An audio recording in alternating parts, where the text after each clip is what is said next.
There we go, we're now live.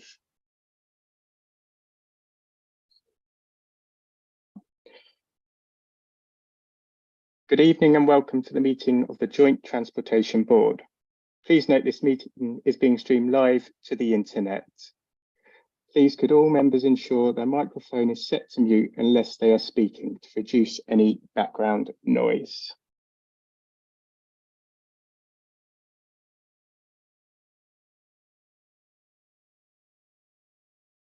Right, so we'll move on to the first item on the agenda, which is the appointment of the chair.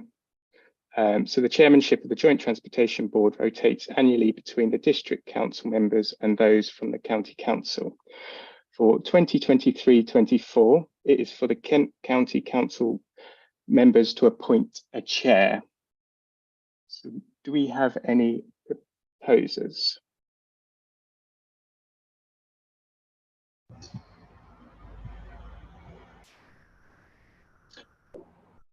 Hi, Councillor Hawkins. Hello, could I propose Councillor Jackie Mead, please, for chair? Okay. And do we have a seconder?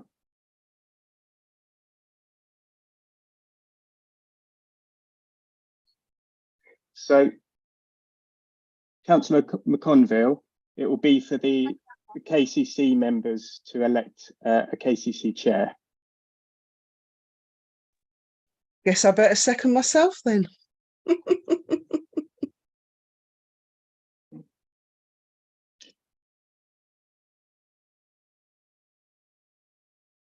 And do we have any other proposers? No. So can I have a show of hands for appointing Councillor Mead as chair?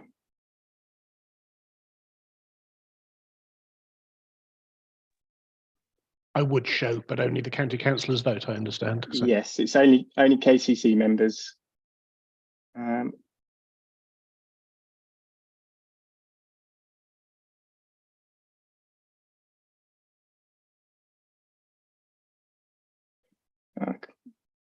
Councillor Jeffrey, are you there? Can you hear us?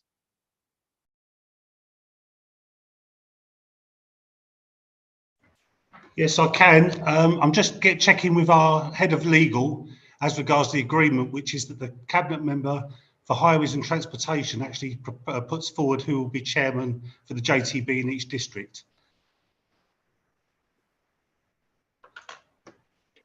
So, with regards, what are you? Apologies. Are you saying that you've already been elected? Is that what? I understand that the protocol is, and this happens across Kent, is that the county member is put forward by the cabinet member for highways and transportation. But I'm just getting my legal advice on this now.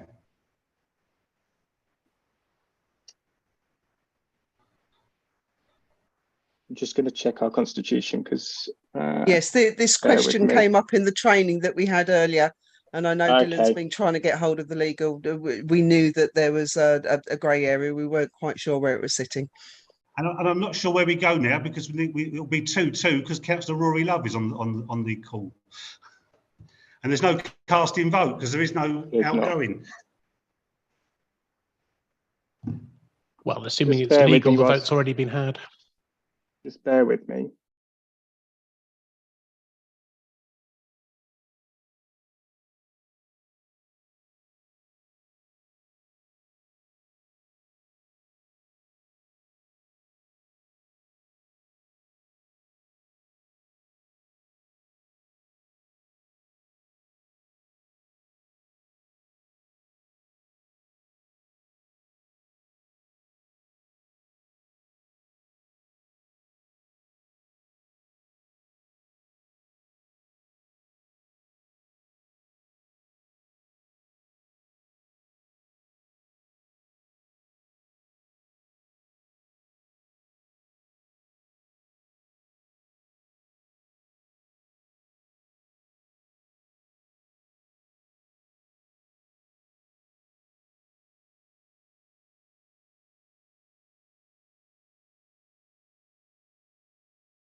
I'm sorry, don't we really need to progress this?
I think we really need to make some progress here.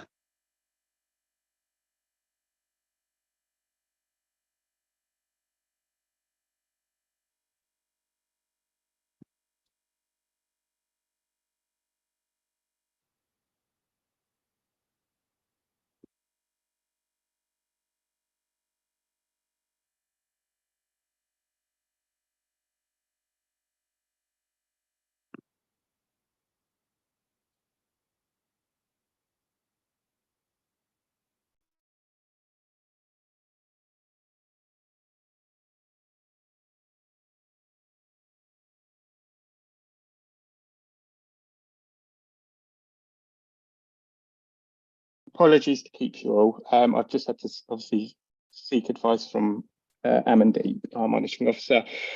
So for the purposes of this meeting, it does state that the chairs obviously and vice chair are elected in line with the constitution. So ours would be that we would have a proposed second and so on, and then a vote for our members. So Dylan, do you have anything that states that you have been elected as chair?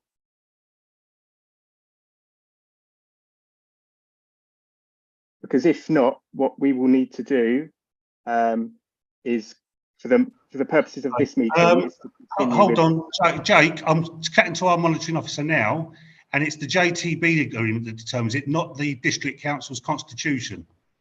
Yeah. So KCC would elect their chair in line with their constitution. So if you've got evidence to show that you've been elected, then we can proceed with yourself being the chair. But if not, for the purposes of the meeting, we would need to go with the vote. Right. Okay. Right. I've asked our monitoring officer to dial in on the meeting and to give a definitive opinion from a KCC perspective. So he'll be dialing in a few moments.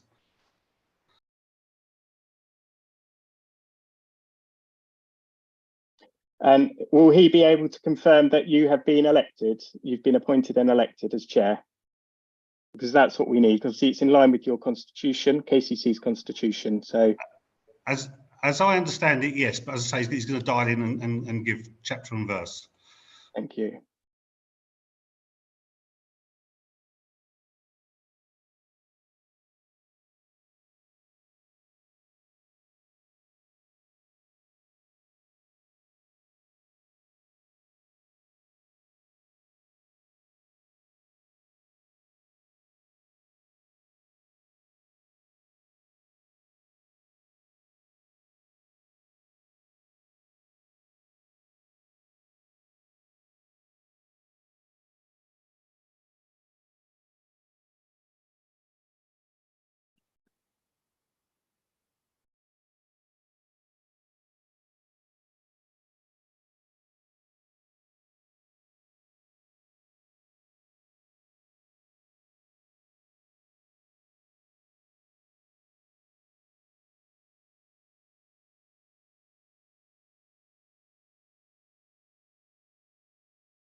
I honestly think for the purposes of this meeting, we've got to get on.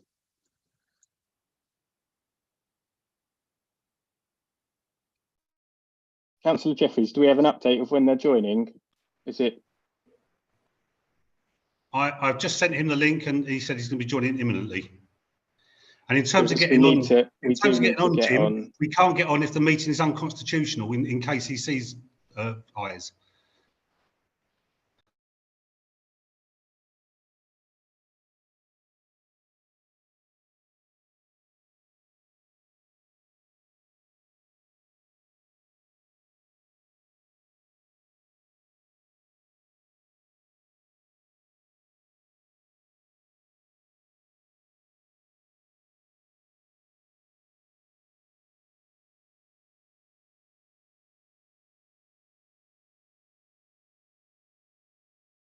Hi, Ben.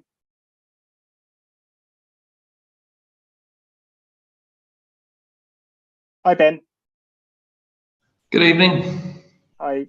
Are you able to confirm, obviously, KCC's constitution to say that Dylan has been elected as chair? Is that? So I wasn't. So I don't know what the JTB agreement for Folkestone and Hythe with Kent County. So we ordinarily go through the sort of chairmanships normally dealt with as set out in the JTB agreement with each local authority. So I appreciate it might be different in Folkestone and Hythe than the final version that was signed, but it normally provides for, so the standard wording was in alternate years, a member of KCC will chair and basically the district or borough council would be the vice chairman in that year, and then the following year it would switch. So yeah, but we're just trying to determine the chairman, because obviously we've KCC members on the meeting have proposed Councillor Mead, and it's been seconded. So what we need to establish is, I believe Dylan is saying that he's already been elected, but from our understanding, it was during the meeting of which it would be proposed and seconded. So to be honest, I'd have to go away and have a look at that. I don't know what the arrangements would be. Okay, so I think for the purposes of this meeting, we will need to elect a chair, whilst obviously KCC gets the legal stance. So we have taken a vote of electing Councillor Mead as a KCC chair, and is everyone in favour for that for this meeting in terms of KCC members? No. Yeah, no. But that has to be the position, because that there is clearly no other agreement in place for a different chair. Otherwise, Ben would have provided it at this moment. Yeah. So if there is no other arrangement in place, then we have to proceed with the only one that we have, which is it's been elected from and by the KCC members who were present at the time of the vote. And it was Jackie Mead is elected. Yeah, I would have to concur with Councillor Prater. For the purposes of this meeting, we will appoint Councillor Mead as the KCC chair, whilst KCC go away and check their legal stance on their constitution. Okay. Thank you. So I may well be interim chair, but let's get this meeting started. We now go on to the appointment of vice chair, which is down to the district councillors. Sorry, Rory, you have your hand up still. Well, simply to say that my understanding had been that Councillor Dylan Jeffrey was going to be chair, and it was on that basis that I headed back from County Hall to join this meeting from home rather than hanging around in County Had I understood differently, then quite clearly I would have remained at County Hall to join it, when the vote might have been, well, it would have been different in the sense that it would have been a split vote. So I just wanted to place on record that certainly my understanding had been that this was by arrangement at Kent County Council as to who our nominee would have been, rather than there being an election when not everybody could have been present. So having made that point, I'll put my hand up. Certainly, Councillor Love. Totally understand. We do need clarification from KCC on this process, but for this evening, if you'll bear with me, regard me as interim chair, and we can move forward and clarify it before the next meeting. Sorry, Councillor Hobbs. Thank you, Chairman. In all the years I've been on this committee, the chairman has always been nominated before the meeting. We've never had an election on the night of the meeting. The district has always nominated somebody before, and they're automatically then became the chairman. But obviously there seemed to be a lot of doubt as to what's been going on. So, but that's how it's always gone in the past. We'd go to the meeting knowing who the chairman was going to be. Certainly take that on board, but there does seem to be some confusion actually over the agreed process. Councillor Hawkins. Sorry, I don't want to take up too much time with it, but obviously I'm new to this and nobody ever said to me that in advance somebody would be made the chair. So, you know, I wasn't aware of that in advance. So I just thought it would be like every other meeting where we kind of democratically elect a chair. So, but yeah, we can see next time, can't we, for next time? But that's all I wanted to say. Thank you. Right, so let's go on to appointment of the vice chair, which is from district. Do we have any nominations, please?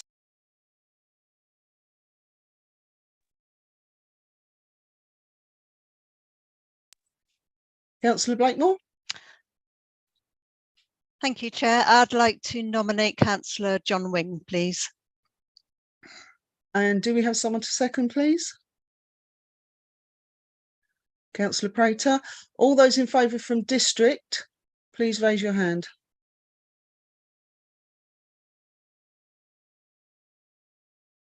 Councillor Martin, you're from district. Are you voting on this? Okay. Yes, that would appear to be Councillor Wing as vice chair then. Thank you.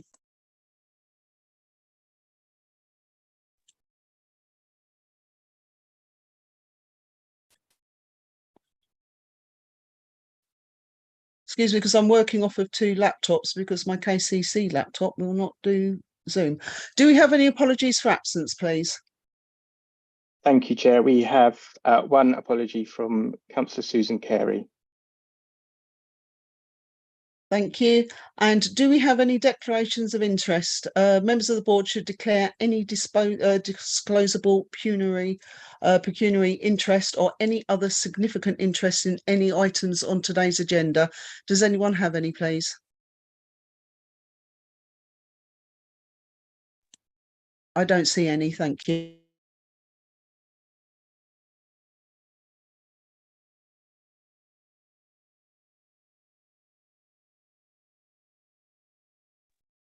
So now item 6, introduction to new committee members and discussion about changes to how Folkestone and Hythe JTB is to operate more effectively pending the forthcoming review. Item 5 minutes, I'm afraid, Jackie. Oh, sorry, it's all right because I'm trying to go off of 2 laptops. I do apologise.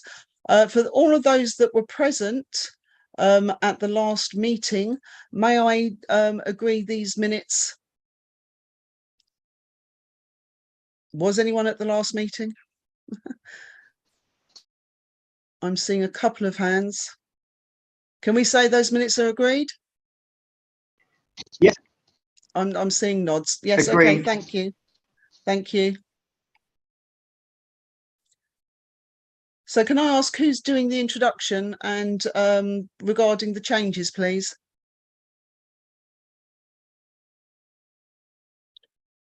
Hi, Chair. So this was an item proposed by KCC members on having an introduction and as to whether, I believe the inkling was as to whether how it'd be run going forward in terms of hybrid or online or in person. Fine, I have no information on this, obviously, whatsoever. Do any other KCC members, Dylan? Do you have anything on this, please? Yes, right. The situation is that there is a meeting of Kent County Council Scrutiny Committee on the 13th of September that is to review the role of joint transportation boards, how they operate across all of the districts and boroughs in Kent. And that was put on the scrutiny agenda by myself at the behest of other members of the group here at Kent County Council. It covers a number of issues and it gives us an opportunity to look at how we operate. In the past, we've not operated well in Folkestone and Hythe, which is no disrespect to the chair before last. The previous chair certainly refused the agenda issues not being put before members. And it was considered a breach of the joint agreement between Kent County Council and the District Council by our legal team. However, because the only means to take things back on those items would be to either go to the scrutiny committees of each representative body or to have a judicial review taken by Kent County Council against itself, which is a bit daft. So the idea is really to look at how we're operating. Folkestone and Hythe JTB is out of date. Only 6 councils in Kent currently have up-to-date agreements.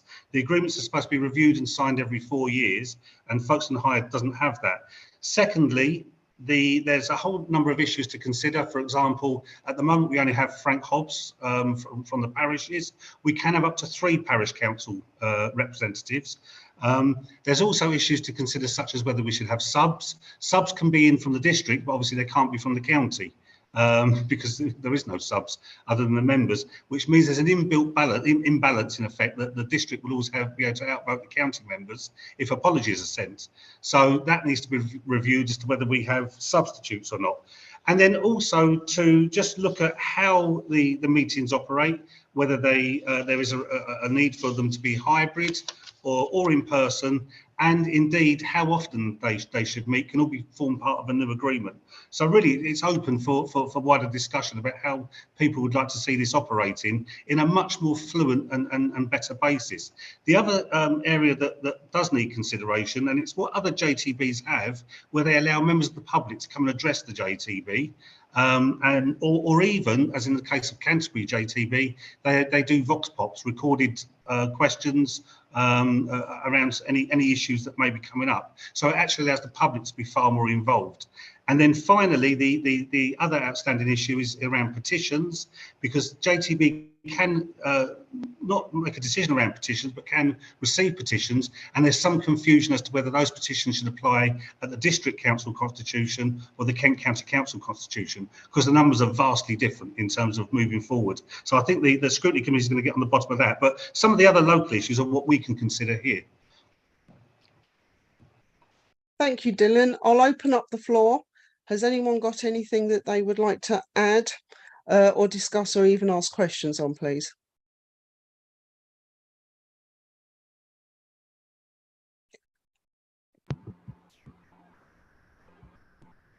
So Councillor Love first, please. Yeah, thanks, Jackie. I just wanted to comment on the issue about whether this meeting should be, or these meetings should be in person or entirely online. It does seem to me that having it online denies the opportunity for the public to participate in a meaningful way. And certainly that wasn't the practice in the past. And I don't just mean that it wasn't the practice because obviously all meetings used to be in person. I mean that the public did actually participate when there were items on the agenda that particularly affected them. And I think it was quite a valuable opportunity for the Joint Transportation Board to gauge some views of the public. It's not a formal consultation exercise, but it did at least enable people to discuss issues that affected them or their particular area, or issues that affected the district more widely, in terms of, you know, public transport or whatever. And I think it was actually quite a useful reality check. So I hope that going forward we would be able to reintroduce members of the public to the meeting. I personally think that, you know, these meetings ought to be back in person. I think that there are opportunities lost for more consensual working when people are actually in a room together, rather than when they have to feel that they've got to click a button to put their hand up and then speak for a, you know, a slot and then finish and so on. I think that actually the interaction between people who very often might start out with different views but will be able to read the room and come to a consensus, I think that sort of thing is far greater with in-person meetings. So I would very much hope that, and yeah, I recognize other people may have totally different views, but it's an opportunity to express a view, and I'd very much hope that that view is taken on board both by this meeting and indeed by the KCC Scrutiny Committee as and when that takes place. Thank you, Chair. If you could bear with me just 1 second, Dylan, have you just put something up in chat? Yeah, I've just been supplied the information by our monitoring officer in terms of the wording for appointment of chairman if it's a KCC member, which was applied on the key decision that set up the JTBs, and that's now in the chat. So it's just for information purposes that is actually followed. Sorry, Dylan, you're breaking up a little bit sometimes. That doesn't seem to be any clearer to me whether it's actually the cabinet member who is actually nominating for KCC. It's ratified by the leader of Kent County Council. And do we have that in writing? It's the key decision. Yeah. Okay, I think we obviously have some confusion and some clarity that needs to be here. I would suggest for this evening, because I'm seeing things obviously in the chat from legal, etc. I would actually, if the group allow, I will hand over to Mr. Jeffries this evening to keep the peace whilst we actually put this issue to bed, because I'm worried that anything that we decide on this evening will actually be overruled by the fact that it was not the correct decision regarding the KCC process. And sorry, Councillor Prater, I can see your face on that, but I actually believe that would be the correct way forward. I'm happy to hear discussion. I've got Councillor Hawkins, then Councillor Blakemore, please. Thank you. I was just picking up on the point of the parish councils, that is that right? 3 parish councillors can join the joint transportation board. I'm assuming that means town as well.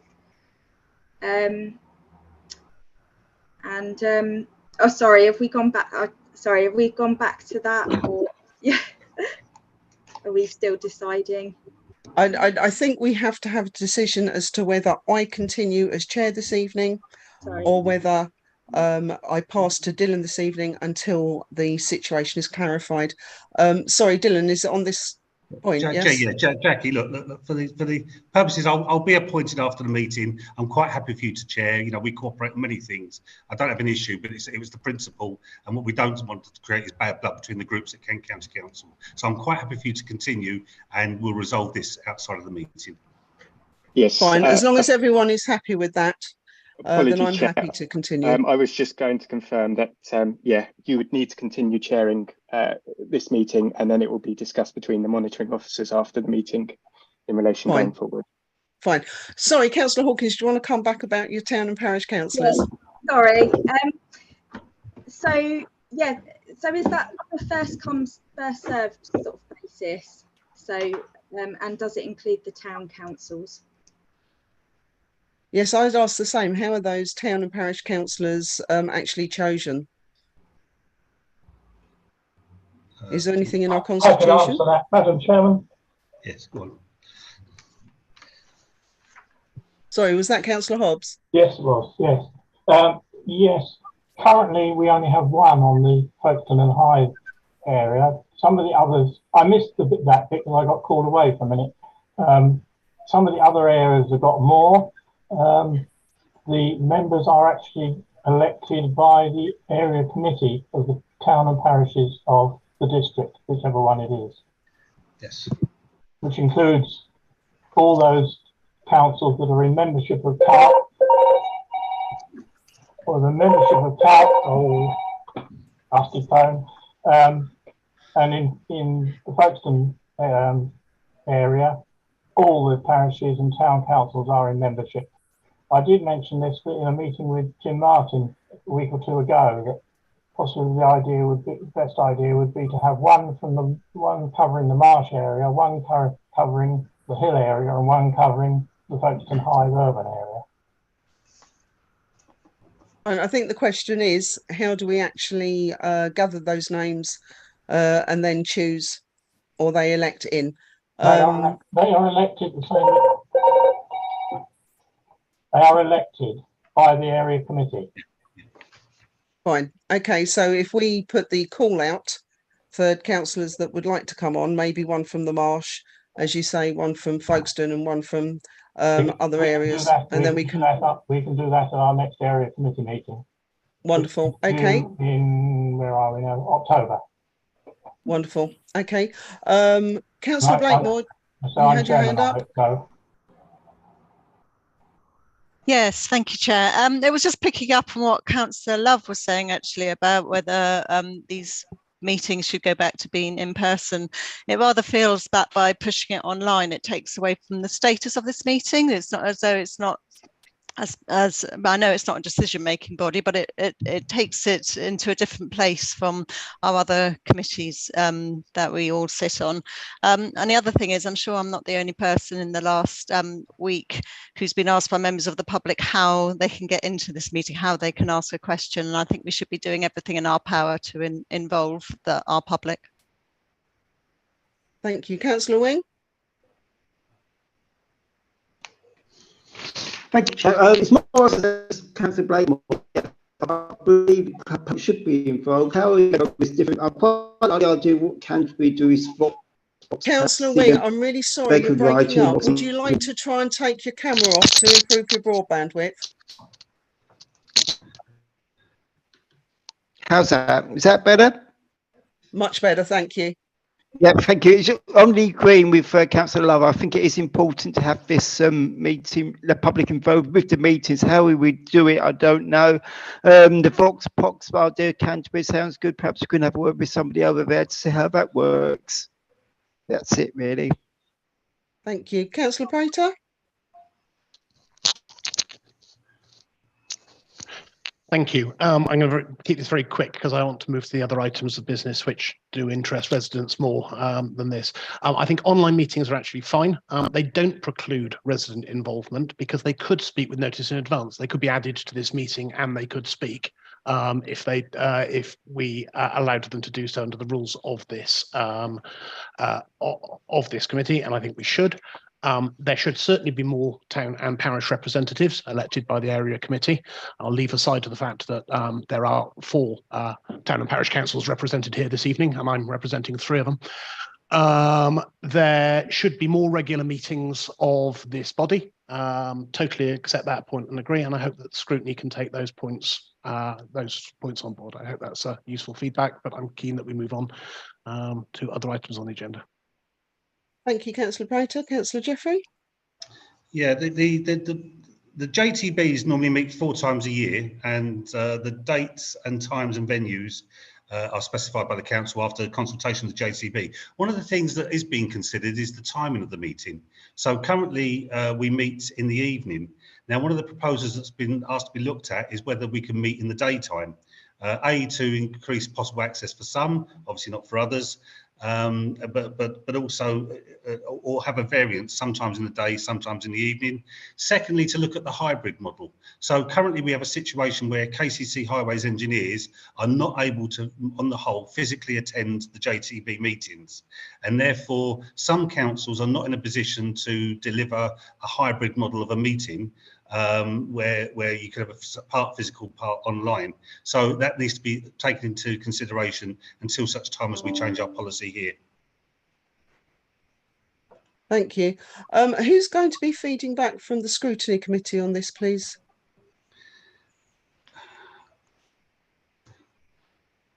Sorry, Councillor Jeffrey. Yeah, I'm not allowed to normally attend scrutiny unless it's part of my portfolio, but I have been given permission by the chairman of scrutiny to speak on this item, as I was the one that placed it on the scrutiny agenda. It may be that they take it away and do a further review, but any member of Kent County Council can turn up as long as they get the chairman's permission in advance to turn up and speak on it. And I would suggest you consider, if you can, Councillor Mead, attending the meeting as well. Certainly. So I would imagine that we will get some feedback from scrutiny. We know now that the two heads of legal or monitoring officers will be speaking to each other regarding the current situation, but also I would hope to pull together and update the agreement that we have from there. I would expect them to come back to us to actually ask members here how we want to proceed forward. I think we seem to be in fairly good agreement that we would like more inclusion from the public. How we do that and whether, again, it would be a hybrid or whether it would be a live meeting is yet to be considered. And I think we will also have to vote on the regularity of this particular meeting as well. But I do take on board, we are running very, very late now. So if we can leave that for the monitoring officers and scrutiny as the first step, and then we can revisit it. Can we go to the Stagecoach bus services update and discussion on the proposed changes? Who's bringing this forward, please?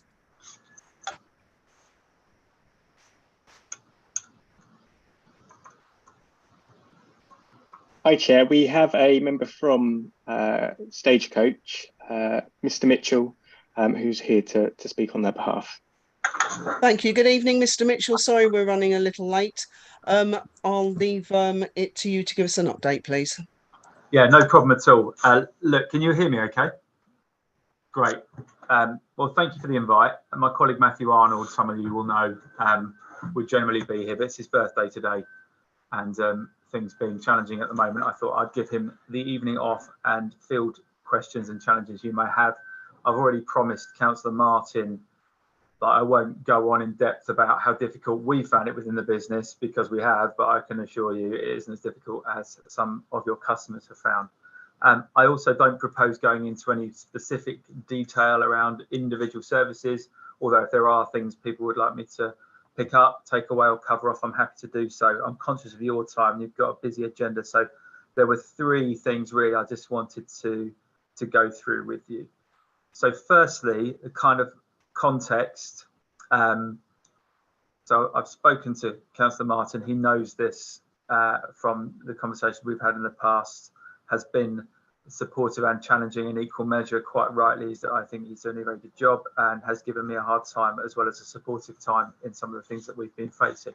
Essentially, Folkestone, we run 7 garages, about 44 million passenger journeys a year right across Kent and East Sussex out to Eastbourne and further out that side and up as far as sort of Herne Bay, Whitstable up to Maidstone, Sheerness, and that kind of part of the world too, but although not quite as frequently. Folkestone is a main part of our network. Stagecoach used to be owned by Sir Brian Souter and Dame Anne Gloag. They sold a year ago now to a German investment bank called DWS, who as asset management organisations go a pretty decent bunch. Nonetheless, the world has changed. Off the back of COVID, we are 20% down on passenger numbers and our costs have gone up 20% for the much publicised economic downturn that we've all been facing and you know more about than I do. That put us in a place when we cut the budget for Folkestone this year, we were forecast to lose £1.5 million, which was not sustainable. I have a legal duty as the statutory director for Stagecoach South East to make sure that we're sustainable for the long term. As I said to Councillor Martin, I joined this business 5 years ago. I came from a very happy 20-year career in the rail industry. I nearly didn't take the job, but I found some research just before I started in the role about the value of bus to society. And coming from an evangelical Christian family, my mum and dad are Christian evangelists. They were missionaries when I was a kid. I wanted to give my career to something that had a bit more to it than just earning money. And over the time, I found myself in a position, unfortunately, where I'm having to make a lot of the decisions that I absolutely didn't come into the industry to do. We were having to cut services, reduce headcount, and I joined to do the opposite of that.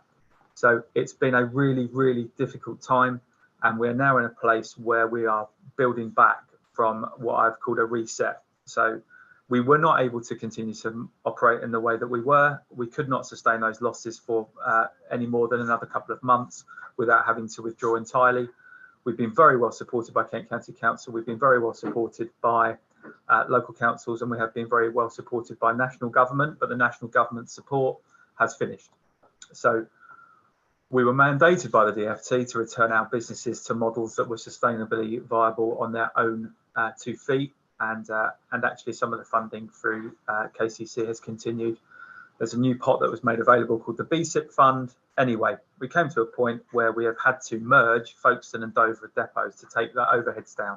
And the way we did this was by trying to protect as many Dover services and as many Folkestone services as humanly possible, whilst taking a site out of our operation. So we transferred a lot of the Folkestone work to Ashford and a lot of the majority of the Folkestone work to Dover. And we were seeking to reduce our headcount by somewhere in the region of 45 heads. And we wanted to do that gradually over time. And as is the way with the redundancy selection process, colleagues were able to decide if they wanted to leave straight away or not. And we reached our headcount reduction overnight, when actually we've been hoping for a phased approach to doing so. We've done quite a lot of things at cost to try and make sure people stayed with us. So we put a shuttle bus in place that we pay for to move people from Folkestone to Dover so they can start their shifts from there, not at their cost. We entered into a new arrangement with some car parking at Dover so that people could drive if they wanted to. And the vast majority of colleagues decided to stay with us and moved across to Dover.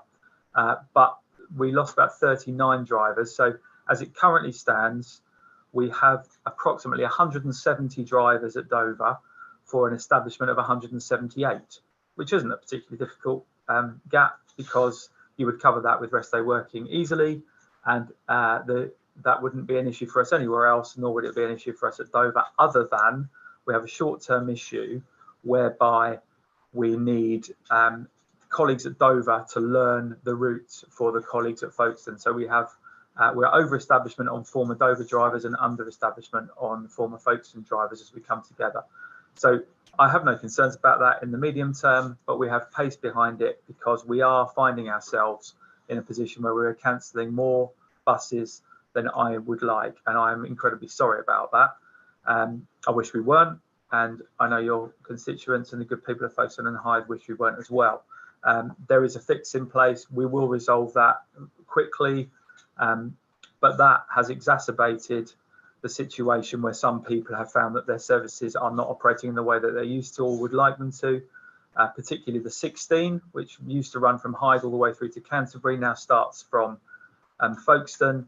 We strengthened the 102 to provide more connection opportunities between Hythe and Folkestone, but clearly that's still not something that has blessed people, understandably. We did it for cost reasons, we did it for cost reduction reasons.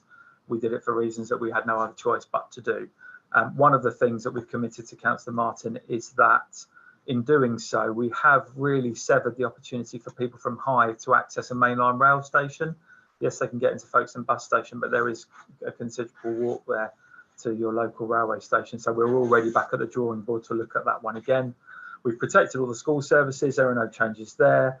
Bar some timings, the capacity is the same, which brings me on to the second point, which is school services. Every year we have a very challenging time in Kent because the very good product, which is the Kent Travel Saver, pupils buy that for a lump of money that KCC retail, and we are reimbursed on the basis that it doesn't cover the costs, and KCC do a really good job with that, and we work really well with the KCC transport team. They're a really good bunch, they know the business. However, no one really knows, because there aren't any school bus services. There are commercial bus services that school children use, so it's very difficult to tell who's going to be on which ones and where they're going. So the first week generally involves our team of inspectors riding around, us responding to customer feedback, us responding to complaints, and moving single deckers to double deckers, and putting additional services on, and just moving the pieces around so that it works better. And we've done that, and this morning seems to be far more settled than we saw last week.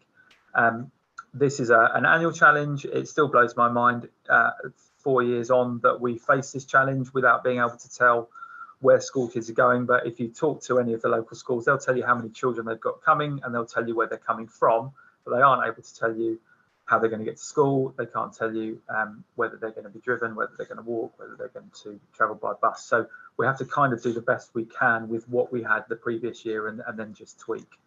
And the final thing that I really do need to apologise for, and there aren't really any decent reasons for it, other than it's one of the vagaries of the bus industry, is the way that our roadside information has been really poor. And I stand by the fact that no information is better than out-of-date information. But unfortunately, we got ourselves to a position where there was a lot of out-of-date information. We really pushed hard to direct people to the web and to Twitter. But you will know as well as I do that not everybody uses the website and not everybody uses Twitter. So you do need your roadside information, at the very least, to signpost people to where they might be able to find the roadside information. We have got extra people out there now putting the roadside information up. It is now available. It's coming through very slowly from the external printing firm that we use. We couldn't send it to print until late, because what we originally registered with the traffic commissioner then wasn't the same as what we were able to run after our commercial discussions with Kent County Council, who were able to reinstate a lot of the bus services that we'd originally had to deregister. And then we weren't able to register that because the legal approach to collective and individual consultation affecting the people who were being placed at risk of redundancy at Folkestone meant that it was still subject to change. And you don't want to send everything out to print and then have to send another load of stuff out to print that supersedes what you've originally sent out. What we should have done was put stuff in cases that said, we're really sorry, there's no information available at the minute, please click on this barcode and we'll signpost you to your website or where your timetables might be. As it is, there is light at the end of the tunnel with that. So the main pain at the minute is school services, which we are adapting to make sure that we're responding to the customer feedback. That isn't a new thing. This is something that happens historically every year, and we're doing the same this year as we've always done. And it looks like always it's settled down within the first week, bar a few tweaks that we need to make. Secondly, there are some significant changes to the bus services that our customer base are responding to, which we know wasn't going to bless people, and we didn't want to do it. Nobody in their right mind would have wanted to make the changes we've had to make, but we've had to make them to provide any bus services at all, and we're really sorry about it and feel pretty rubbish about it. And we will build back as we can now, because we've got a financially sustainable baseline, which I should add doesn't seek to make any profit. It just sought to wipe out the £1.5 million deficit that we were going to be operating under. And the third thing to just reiterate is that the roadside information is in a better place already and will continue to be in a better place over the coming days as people are out there. You know, it's not the railway that I know and love, where you press a button and everything goes on an overhead board and you can update in a click of a button. This is still 1980 type customer information, where you are physically going out with a bit of kit that costs 40 quid from B&Q with a little thing on the end that you open a case, put the roadside information in, do the case up, and then go and replace it if it gets vandalised or if the information is out of date. So that is a very, very quick run through. Vacancy gaps, the 170 for 178. We've got 45 driver vacancies across Stagecoach South East. We've got 44 people in our internal training school. We've just recruited a new examiner so that we can put people through quickly whilst not compromising on any kind of safety. So we are got exactly the same number of people that we've got in the school as we've got vacancies, but recognising there is some attrition and there's some turnover. We've also got nearly 100 people coming through various stages of the recruitment process. And the final point just to note on that is Stagecoach South East have the lowest level of turnover, employee turnover, out of all the operating companies. There are 18 versions of me around the country. So people do tend to stay longer at Stagecoach South East, bar those colleagues who took redundancy, because if you are 62, 63 and you've been with us 30 years, you're not going to hang around for another year when you're offered a redundancy payout, which we didn't want people to take. But by law, if you are displacing people and you can't give them what's called a reasonable alternative, they are still entitled to take redundancy, even if you don't want them to leave, as was the case, as we've just experienced. So, yeah, sorry about the pain people are going through. It is being mitigated. It will settle down and get better over the coming weeks. And just to reiterate our commitment that we have re-baselined, and public transport is a collaborative position. It is a full system approach. And unless we work together with the local authority and local councils, we won't successfully get people back on the bus, and we won't be able to use bus to improve society, community, the environment. So we do need to work collaboratively. Just on the last point, I would implore you to not work from home. I would implore you to get back into your offices, because it is public transport that suffers when people decide to use video conferencing. I completely recognise there's other school of thought that says it's great. For me, we've put a stop to all the video conferencing and our own internal meetings, because we want to set the scene and the tone to say, please get out there and use public transport. Thank you. That was a bit of a rattle through, just conscious of your time. Happy to take questions or feedback that I can take away, and anything I can do to try and mitigate the pain that your constituents have felt at the hands of our necessary but quite rigorous changes. I'm really happy to do everything we can to try and rebuild some trust. Thank you, Mr. Mitchell. And I'm sure everyone in this meeting today's email is absolutely as hot as mine with issues on the buses. So I throw it out to the councillors, please. Do you have any comments, any suggestions, anything that you'd like to raise? Councillor Blakemore. Thank you, Chair.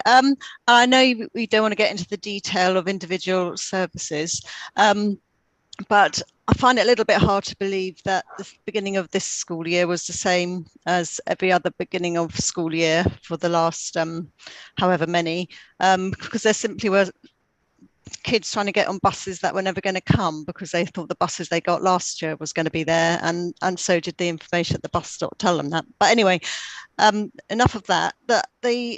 I think there is just to give an example, if you live in Lymm at the moment and you're a school kid, you have one chance to get a bus a day in the morning. There is one bus. If it's full when it arrives, you can't get on, then you're stuck. What's a child meant to do in that situation? Well, look, I've checked this several times, because it's coming through.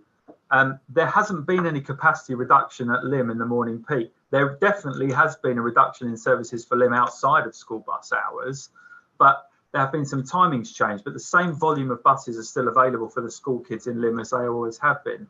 We had some return loading issues, so actually we've taken the decision to start one of our evening services away from actually from the train station instead of the grammar school, because there were plenty of other journey opportunities for grammar school kids. But in a way that it was tying in with the passenger flows, it turns up at the train station. It's got fewer people on it on its way down to Lymm. But I will go and have another look at that, councillor, because you're not the first person that's raising with me. So I'm getting slightly conflicting feedback from my team, who I'm challenging hard on this. Okay. I have had several emails in my inbox about precisely that issue. So that would be appreciated. Thank you. I know you have, and Councillor Martin has as well. And it was the last question I asked my head of comms before I came onto the call, because I knew someone was going to ask me about Lymm. And I was told yet again, no, there's not been any capacity changes for pupils at Lymm. So let me have yet another look, because that's not what you're experiencing. So thank you. Thank you. Thank you. Councillor Hawkins. Thank you. Yeah, regarding Lymm, I think, one of the other problems is, if a child is late for school, which does happen, we're all late occasionally, there isn't another bus to take them. Plus, with regard to the number 10 that used to go through Lymm, the earlier one has been cut, so that may have added to it, because that goes past the the junction at Newing Green, so maybe some children from Lymm used to get on there, and that one's been cut.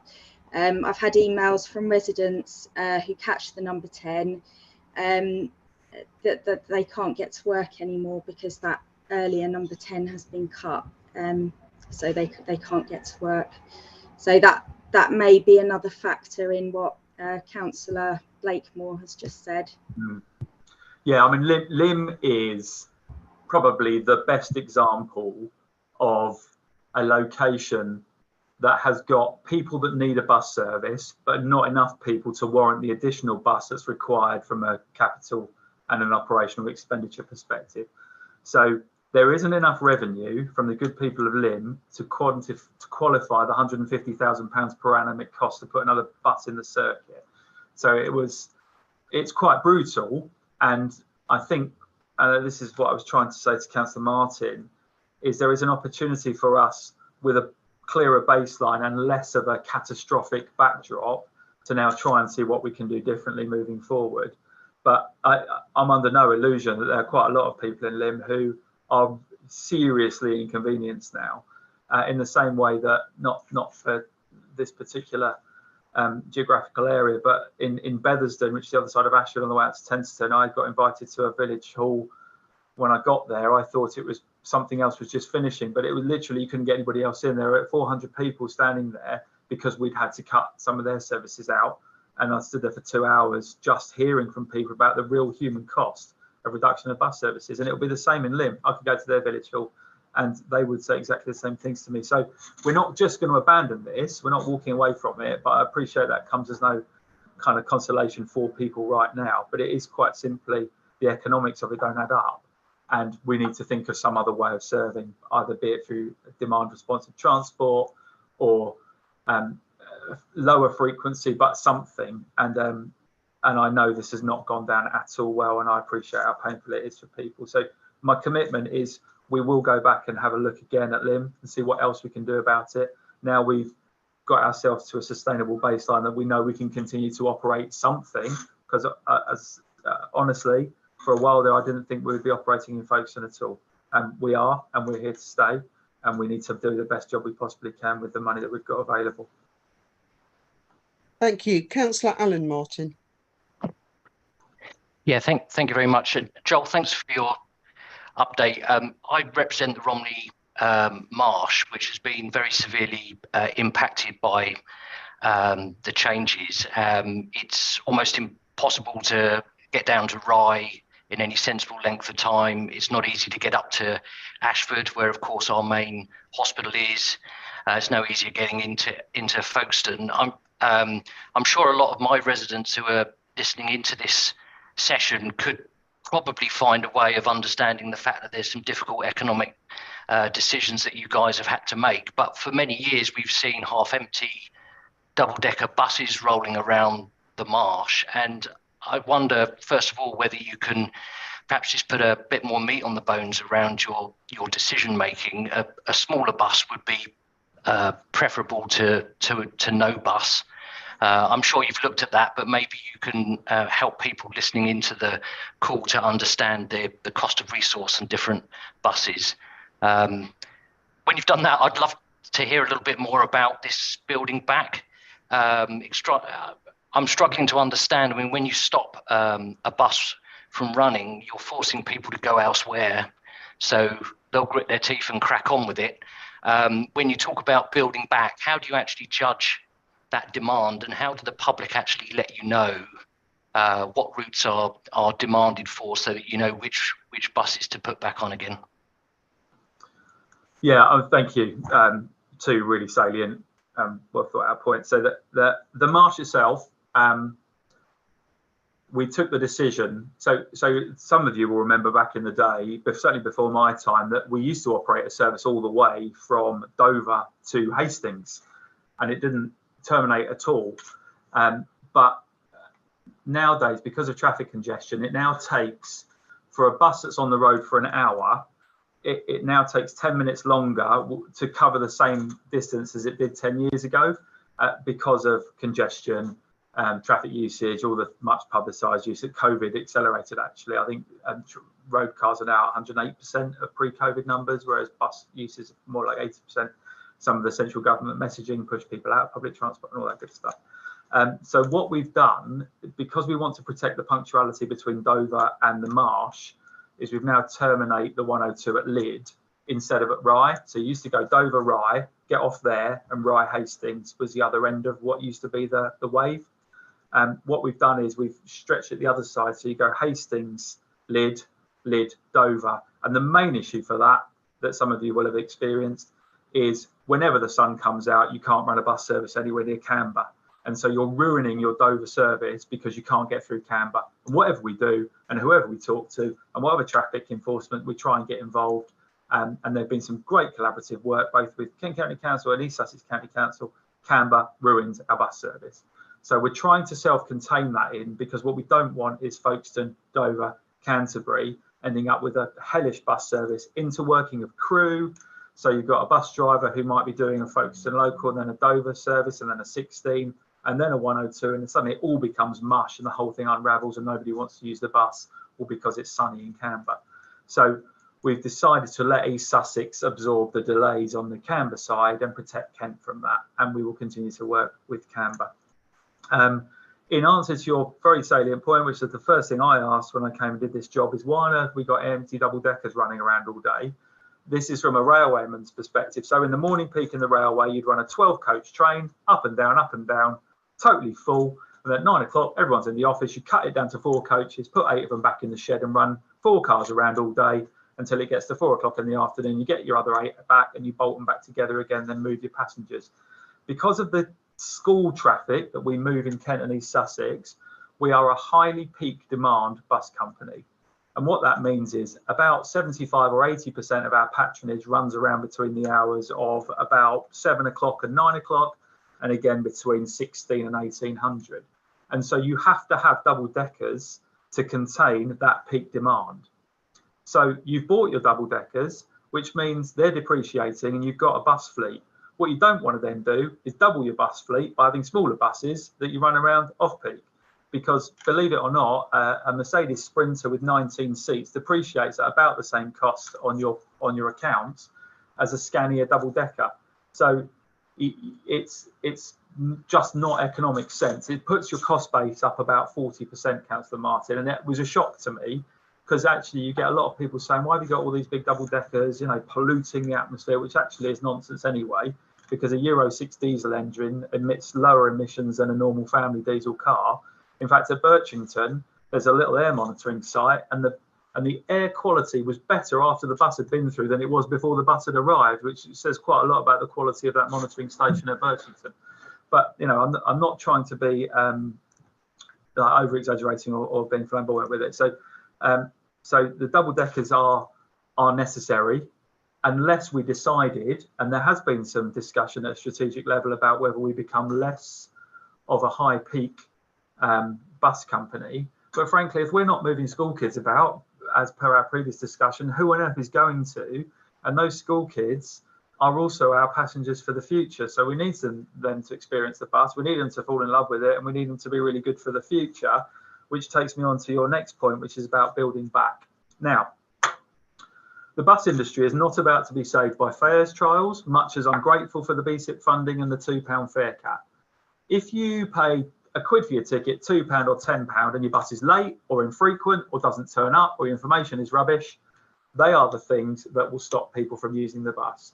So my competitor isn't the railway, and it isn't Go Ahead, and it isn't all the other local bus operators and Bayliss and all these good people.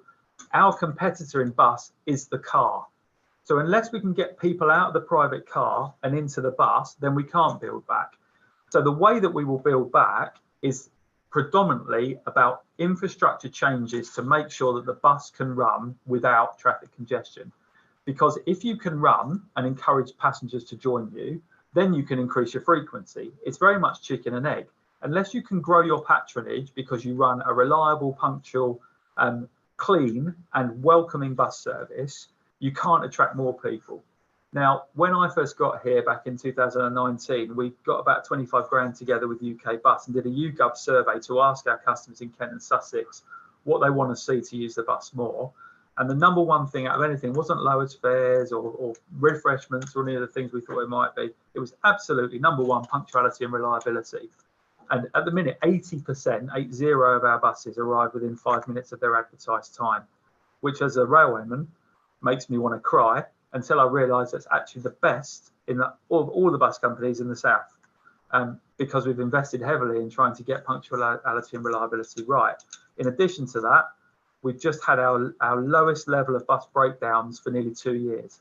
So reliability and punctuality is going well, other than congestion is horrendous. Roadworks and street work are up somewhere in the region of 300%. The last time I heard, when I was at Tenston Council with the Kent County Council team, and that's not anything to do with KCC. They're doing a really good job in trying to manage roadworks, but it's about central government legislation which allows street works and utilities companies just to rock up and dig your streets up, not tell us, not tell KCC, until 2 hours after they've started digging the road up.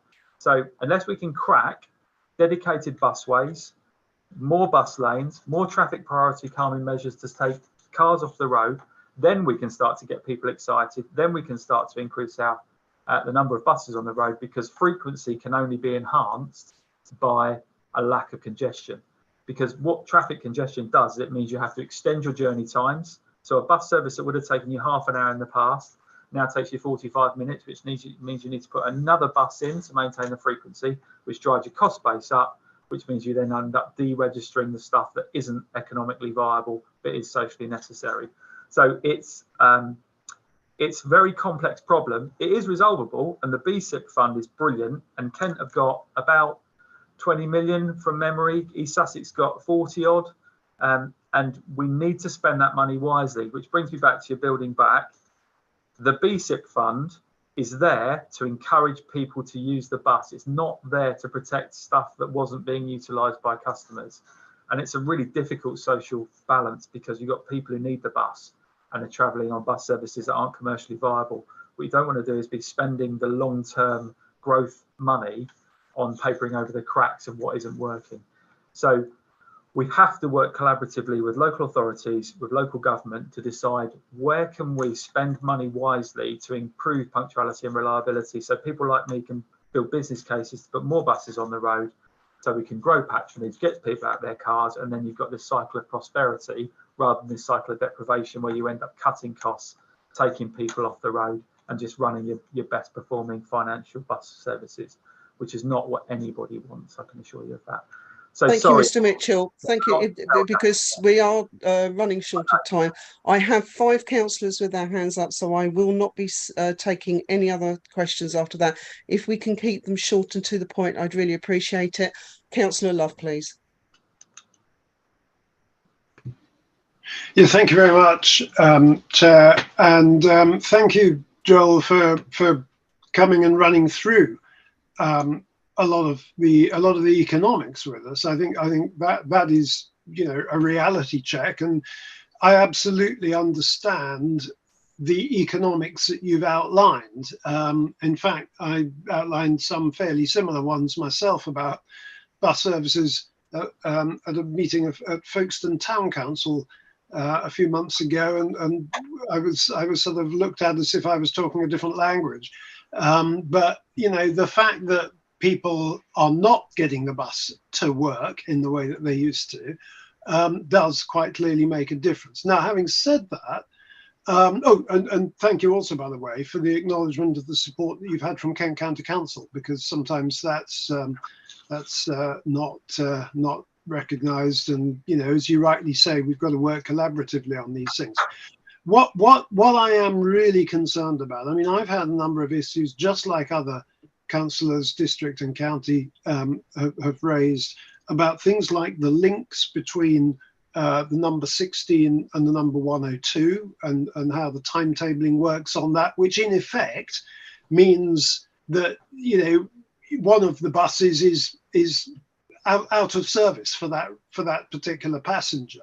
I've had issues about Lim. It's not my patch. Jenny has quite rightly explained the issues there. But I get it from the other end, because people are talking to me about it. Particularly, people are talking about it to me in terms of school children, not least because I'm the cabinet member for education at county, and that's a really serious issue for me.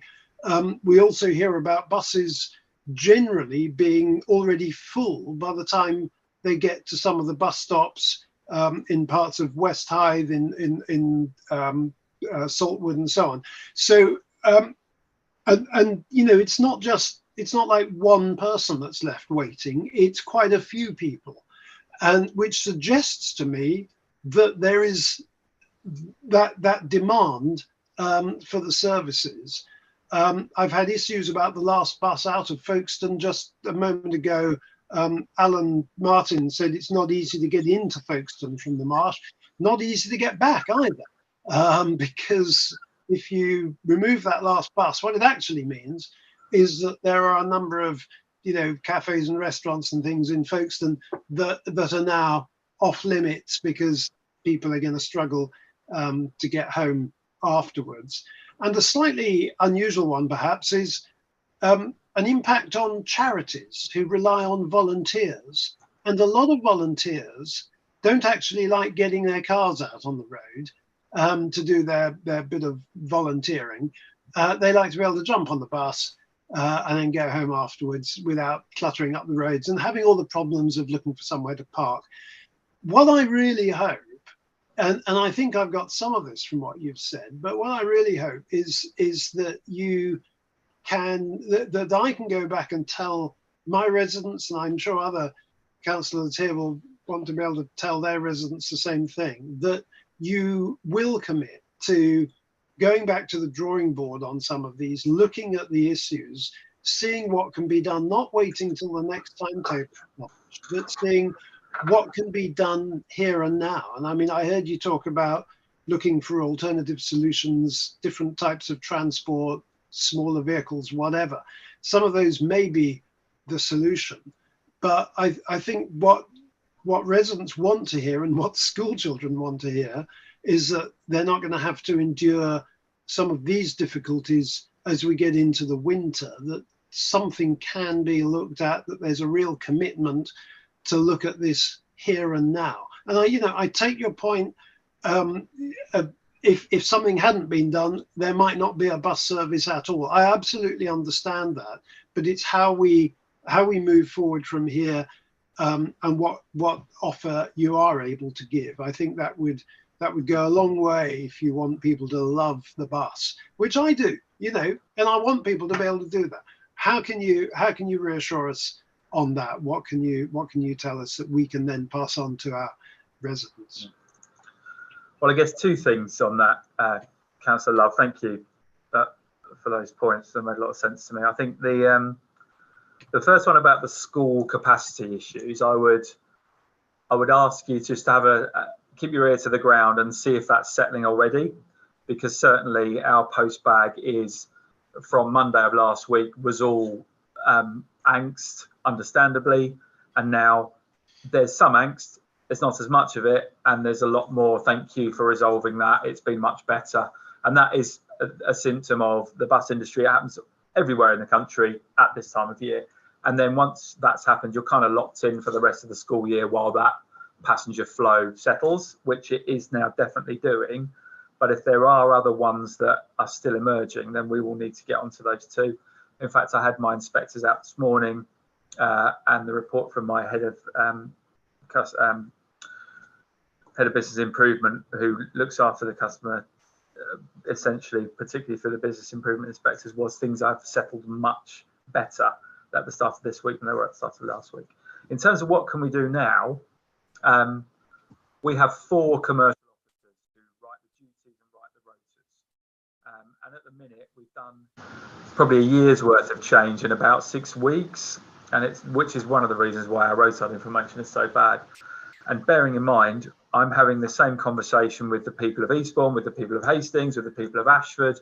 We've got an Ashford pay deal due on Thursday that if that is not accepted, I don't know what we'll do for Ashford, because that's currently forecast to lose £1.3 million a year. It was only slightly lower down in the list than Folkestone when we realised we have a major cost issue. I will commit to Catherine Jones, who's my commercial manager.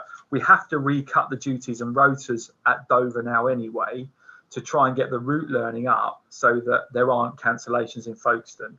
So we may be able to do some short-term planning, or what more can we do in terms of the feedback that I'm hearing from you guys and that's come through in the post bag. What I would say, and I'm not sure if I mentioned this to Councillor Martin, is that everything that we've had to do right now has been a bit of a sledgehammer to crack a nut. It's been quite rudimentary because the way that the planning systems work meant that the absolute priority was to remove the cost so that we could keep operating. So we know this isn't the optimum outcome. We know we can do things better if we provide some good, diligent planning to it. We've even started to use an external consultancy because I've had to double, quadruple my workforce to make the changes. The problem is, if you put too much cost in your overheads, then you end up in a position where you're having to deregister bus routes. I don't want to do that. So it is a bit knife edge, but I will commit to looking to see if we can do anything right now alongside the duties and rota changes that we're working through within cost, because we might find that actually where we move from a 5-day rota to a 4-day rota, the length of the day's gone from 10 hours to 12 hours. There might be another return service in there that we can build in later on. Those kind of things can fall out the bag, and we've got to do that work anyway.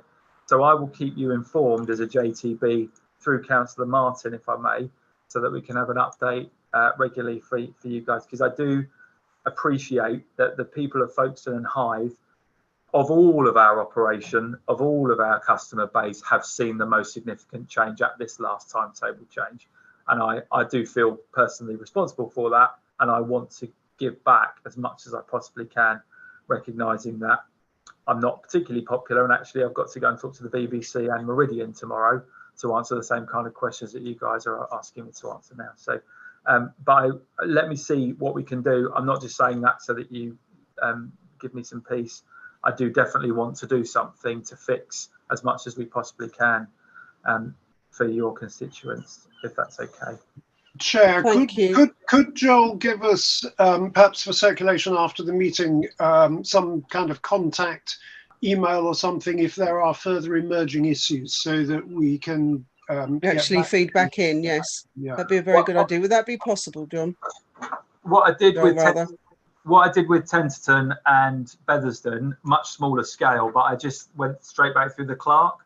So if there's something that I can either go through the chair. If you nominate me one person for JTB that I can give updates to, then either you can invite me or Matthew back, and we can just update on what we're doing. Even if we can't do anything now, we'll come and tell you what we can't, why we can't, and what we are going to do. So, but there will be the art of the possible rather than 100 reasons why we can't do something. Because I'm getting a little bit tired of having to tell everybody how difficult it is and why we can't do anything. So if you're happy to give one contact name, then I will correspond with them directly. It's the other way around, actually, to feed stuff to him. Sorry, Chair, could I just say that Joel and I have been in almost hourly correspondence over the past few weeks, so it would make it sensible if those updates came through me. I will you know, I won't edit anything, I won't change anything, I will distribute that. But as you know, we've been in detailed correspondence with a lot of history here. It will, because a lot of this will have to be cross-referenced and back to earlier correspondence. I think I am the most sensible sort of point of contact, if that's okay with you, Chair. I'm quite happy with that. If everyone else is, it would make sense as you've got a history with it now. Councillor Martin, I do want to crack on. Councillor John Wing. Thank you, Chair. First of all, I've got 2 points. First of all, I'd like to bring you back to Lymm. The bus still does run. It just doesn't go through the village. It still runs down the A20. So I don't know how much you can save by that cost, because the bus still runs every day. It just doesn't go through the village. And my second point is, I as Mr. Love says, I do love the bus, and I was on the bus coming back on the A20 on Saturday lunchtime, and the driver was absolutely brilliant. There was a young family, 2 kids, wanted to see the animals at Port Lympne. They weren't able to get there, so the bus driver had to direct them to walk over a mile up Otterpool Lane with 2 young kids and a pushchair, just so they can go and see the animals. This is it. The bus still runs, it just doesn't go through Lympne. I can't understand the reason why. Thank you.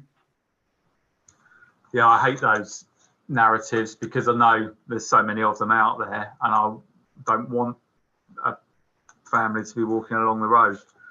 The fact of the matter is that additional time through serving the village tips it into needing another bus in the cycle, which is £150,000 per annum, and the revenue from doing so doesn't cover the costs, and it's very brutal.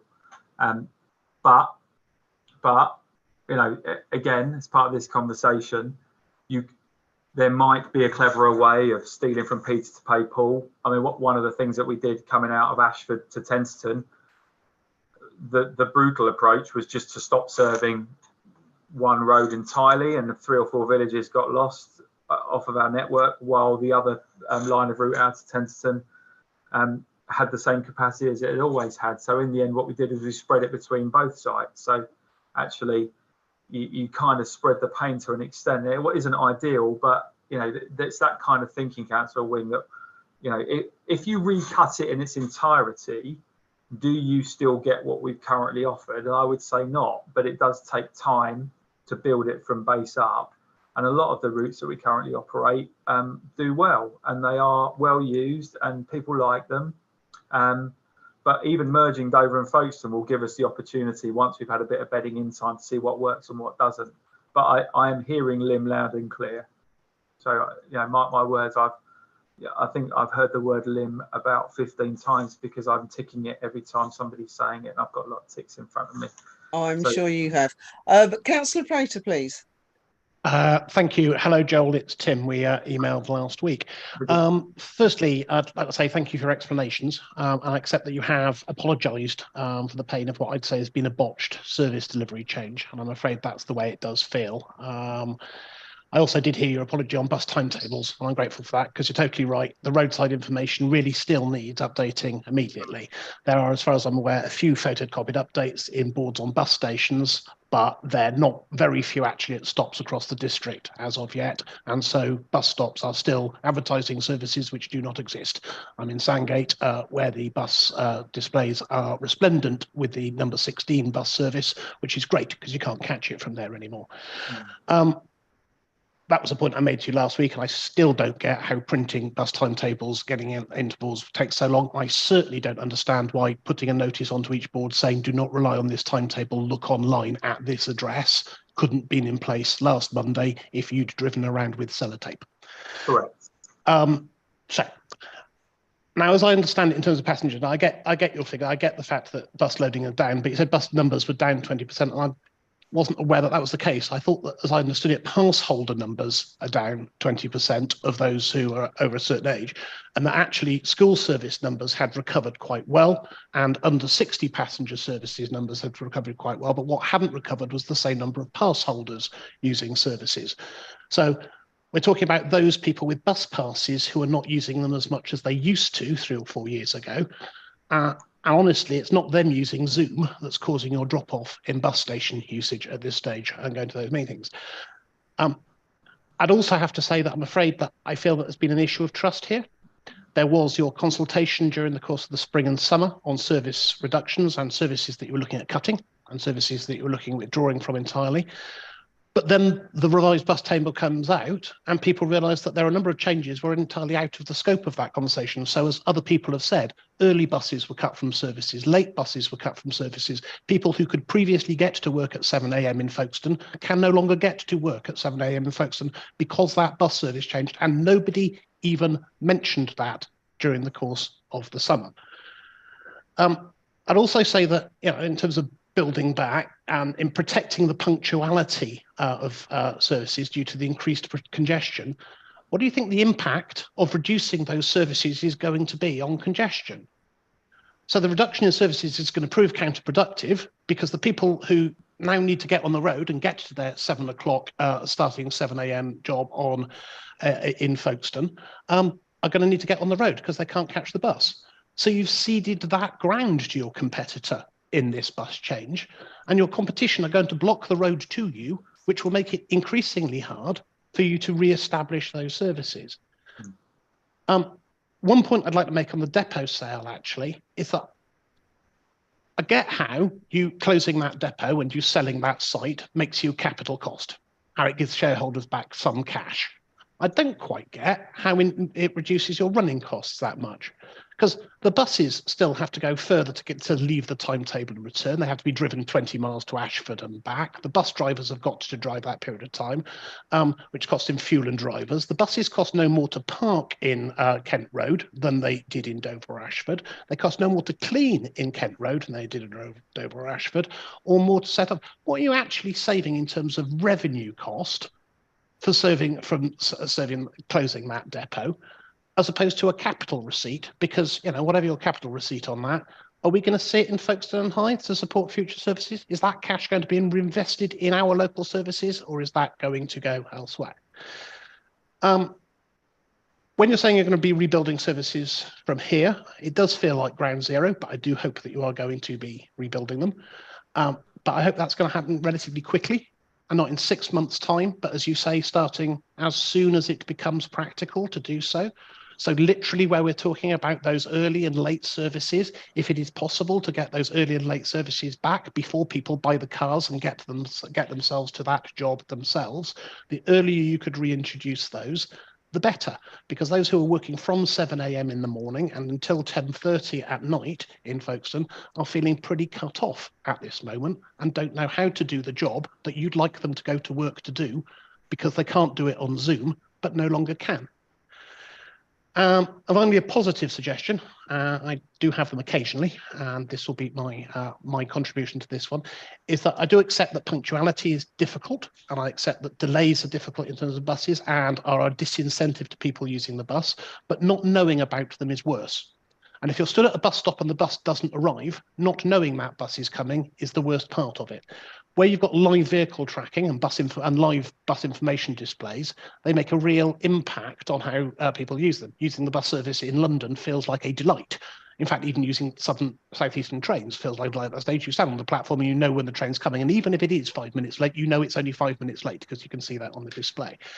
So it would be really, I think, a really strong move in terms of building back. And if you've got government funding for stuff which isn't around funding services, having the network in place for that live information and be able to put that onto stops, and potentially then even talking to partners such as town and parish councils about them investing in the displays for you, which would plug in to that network to display when those bus services are arriving, is something that I think that they would be interested in doing. They're keen to work with you to increase those passenger numbers. They're keen to make a service which more people want to use.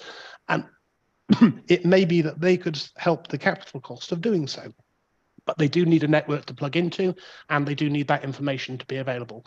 And again, I'll come back to saying thank you for coming on here, and thank you for offering some apology to the residents of Folkestone, because honestly, I think they deserve it.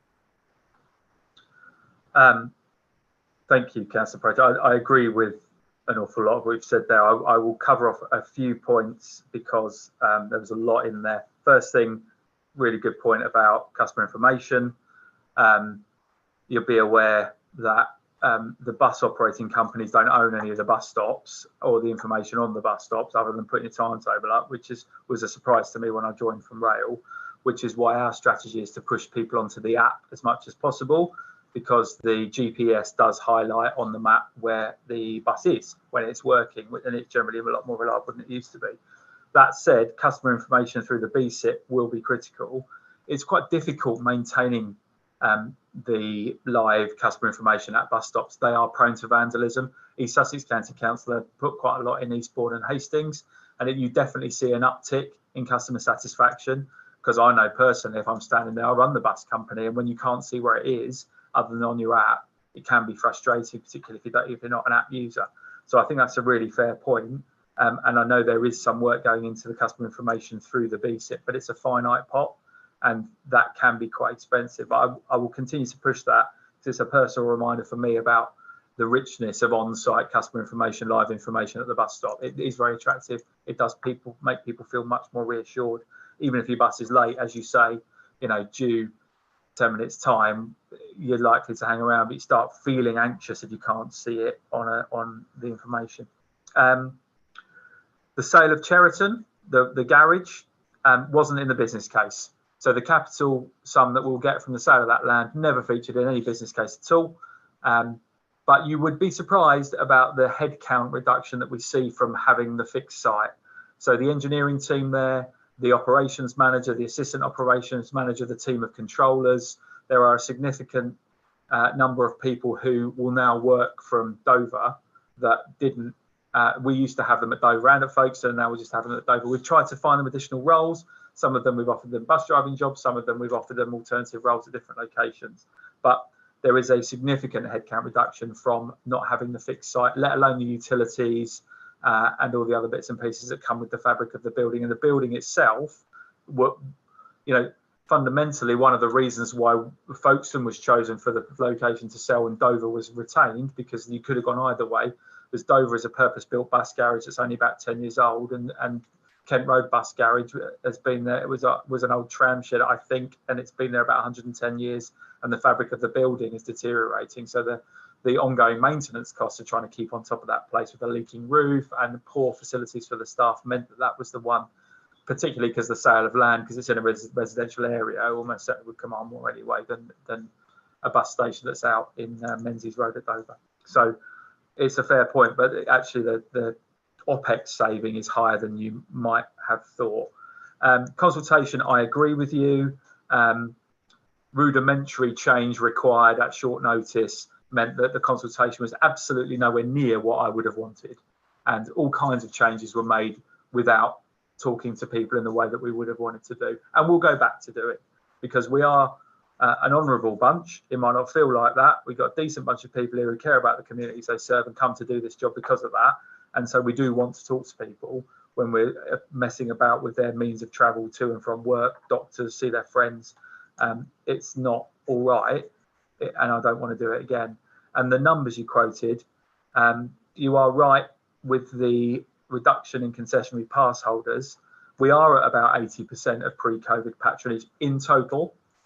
Some of those groups have recovered to COVID levels, like scholars, students, but concessionary pass holders are now only at 65% of pre-COVID. And concessionary pass holders used to make up about 36, 37% of our entire customer base. And although they're not buying tickets, we are being reimbursed by our friends at KCC per swipe. So we used to have a fixed pot every year that we negotiated with Kent County Council, and they would just pay us and we'd phase it over the year. We no longer do that, rightly, because it's not fair on KCC to be paying us for 100% of pre-COVID anymore. To their credit, they did for a while to keep helping us out and keep us going, but we're now only getting the money for 65%. And there was also a debate about whether the 20% cost lift was reflected in the price it now costs us to move concessionary pass holders. But we've worked with Kent and we've readjusted that. So the reimbursement rates are fair, but the number of people we're being reimbursed for is significantly down, particularly in Folkestone, because we did have a lot of concessionary pass holders in Folkestone. So hopefully that puts a little bit of light on it. And I'll reiterate, Councillor Prater, my apologies. I am sorry. I'm really sorry that we've been put in this position. I'm sorry we've had to take these judgment calls, and they absolutely aren't. I know the email correspondence we had was quite challenging both ways, but you were fair in what you said, and I sit here sorry that we've seen any of this. And my hope is that we can build back. I wouldn't be staying in this job. I wouldn't be hanging around. You know, it's tough, as you're all finding it in the minute. You know, I have to get out of bed in the morning and come and face the challenges. I'm anxious about tomorrow going on the news. It's not what anybody really wants to do. But I'll do it because we've made these changes and I want to build back, because that's why I joined this industry. So I'm sticking around to try and make sure we can do that as long as Stagecoach. I'm not going to walk. As long as Stagecoach want me doing this, I'm staying here to fix it. Thank you. I want to go on to the last question before we move on and sum up. Councillor Jeffrey. Thanks, Jackie. I'll try and be brief. Firstly, obviously, I mean, I do believe we could have foreseen this. We knew there was a shortage of drivers. We knew closing the depot at Folkestone and moving to Ashford and Dover. There were some that were already talking about leaving and moving off or getting PSV jobs elsewhere. And I just think that there could have been a bit more nous in terms of the way in which it was rolled out. And what's happened has happened, and hopefully lessons have been learned. What I would ask is that prioritisation of school buses takes place in terms of where we have shortages. We've had, we all had the correspondence about people being left at bus stops for over an hour or longer, not being able to get on buses, as Rory Love has said. And I just think that with the timing, particularly with people getting a new travel saver, preparing to use the buses for the new term, it just didn't work. And I'd like to see some prioritisation even moving forward. Secondly, you did mention about the not being able to use smaller buses, but double deckers do present problems. We have the where you get a packed, for example, 74 going down somewhere like Warren Road, which I know is in your division, Jackie. You've got elderly trying to get on the bus. They can't get up the stairs. They're forced to stand. It's not good because there's been a reduction in the number of buses. So therefore, can we just take into account that when people are using it during the day and the fact about stairs and mobility and all the rest in terms of the wider customer experience. I think I hope that the money that KCC has provided to protect as many services as possible will lead to more sustainable use in the long term, so that these routes will become commercially viable again in the future. And again, it's about, as has been said, using the bus. And I think that the districts and the county perhaps need to look at how we can promote more bus use, not just the special days, not just the £2 fare, but actually promoting, making sure people are aware of the bus routes, and hopefully they'll be functioning for them to use. But of course, that's absolutely critical, particularly at weekends. And I'd like to see a review perhaps of some of the weekend services where people have really been completely isolated at weekends and left high and dry. And finally, I think that this may lead to more consideration of things like the community buses. For example, Kent County Council have just given they gave it last year, a large grant to Folkestone Town Council for a minibus, a community bus to help the elderly and disabled. There is money available where we're looking to roll out those services. I know on the Marsh, it is being looked at by Tony Hills as well in terms of community buses. But it also starts to beg the question. It's something we put forward at Kent County Council some 5-6 years ago, which is about franchising of bus routes, which at the time Stagecoach opposed wholeheartedly. It's now been rolled out in places like Manchester, and maybe that we will need to look at that further as a solution to some of the problems if Stagecoach can't sort the mess out and start delivering a service that residents need and want. Well, that's very helpful. I think certainly from a Stagecoach perspective, our strategic view from our UK bus overarching position is franchising is definitely an option. And having worked for 20 years, personally, having worked for 20 years in our franchising industry, I don't think it's great because it's very much specifies what you can do and then time moves on and you're very much constrained by what you've bid for. But it doesn't really matter. Yeah, we get shot for saying this. As a transport practitioner, it doesn't really matter who owns it, provided it runs well, it runs collaboratively, and there are mechanisms in place to drive long-term growth, which back to your original point, Councillor Jeffrey, I think is the right one, which is we've got a pot of money here and we're at a make or break situation. So Councillor Martin challenged us in saying, look, we'll launch a use it or lose it campaign. It's exactly the right campaign, but it was too late for us in that moment because we had to take the costs out. The campaign is the right one, because we're still there, we're still on the use it and lose it. We've bought ourselves a bit of a lifeline, but the investment, we've only got 3 years guaranteed funding through the BSIP, and that's not necessarily even guaranteed, other than we know that there's a life cycle for it. But if we don't invest that in the right things, and that's your very good point, Councillor Jeffrey, if we don't invest that in getting people out of their cars and onto the buses because they're reliable, because they're punctual, because they don't break down, because they're smart, because they're built with customer centricity at mind, because we're putting the right single deckers on when we need them and the double deckers on when we need them, that is what will grow patronage, alongside messaging about why it's the right thing to do for the environment, why it's the right thing to do for the economy. Do you know 1/3 of all town centre spend comes from people who got the bus into the town centre? You know, you take buses off the road, then the town centres are expediting their own downfall, and they don't need any help because they're all struggling, as we know. So again, it's got to be back to communities, local business leaders like me, councillors like yourselves, to really come up with a joined up plan. And folks is quite a long way ahead of a number of people that I talked to in terms of your aspirations for that town and the surrounding areas. So let's get the investment, let's put it in the right places. Let's not spend it all quickly on papering over the cracks, because that will just prolong the inevitable death of the industry and in the town centres. So we don't have to worry about that, because it will all come back round again. Of that there is very little doubt, provided we'll use the investment in the right places.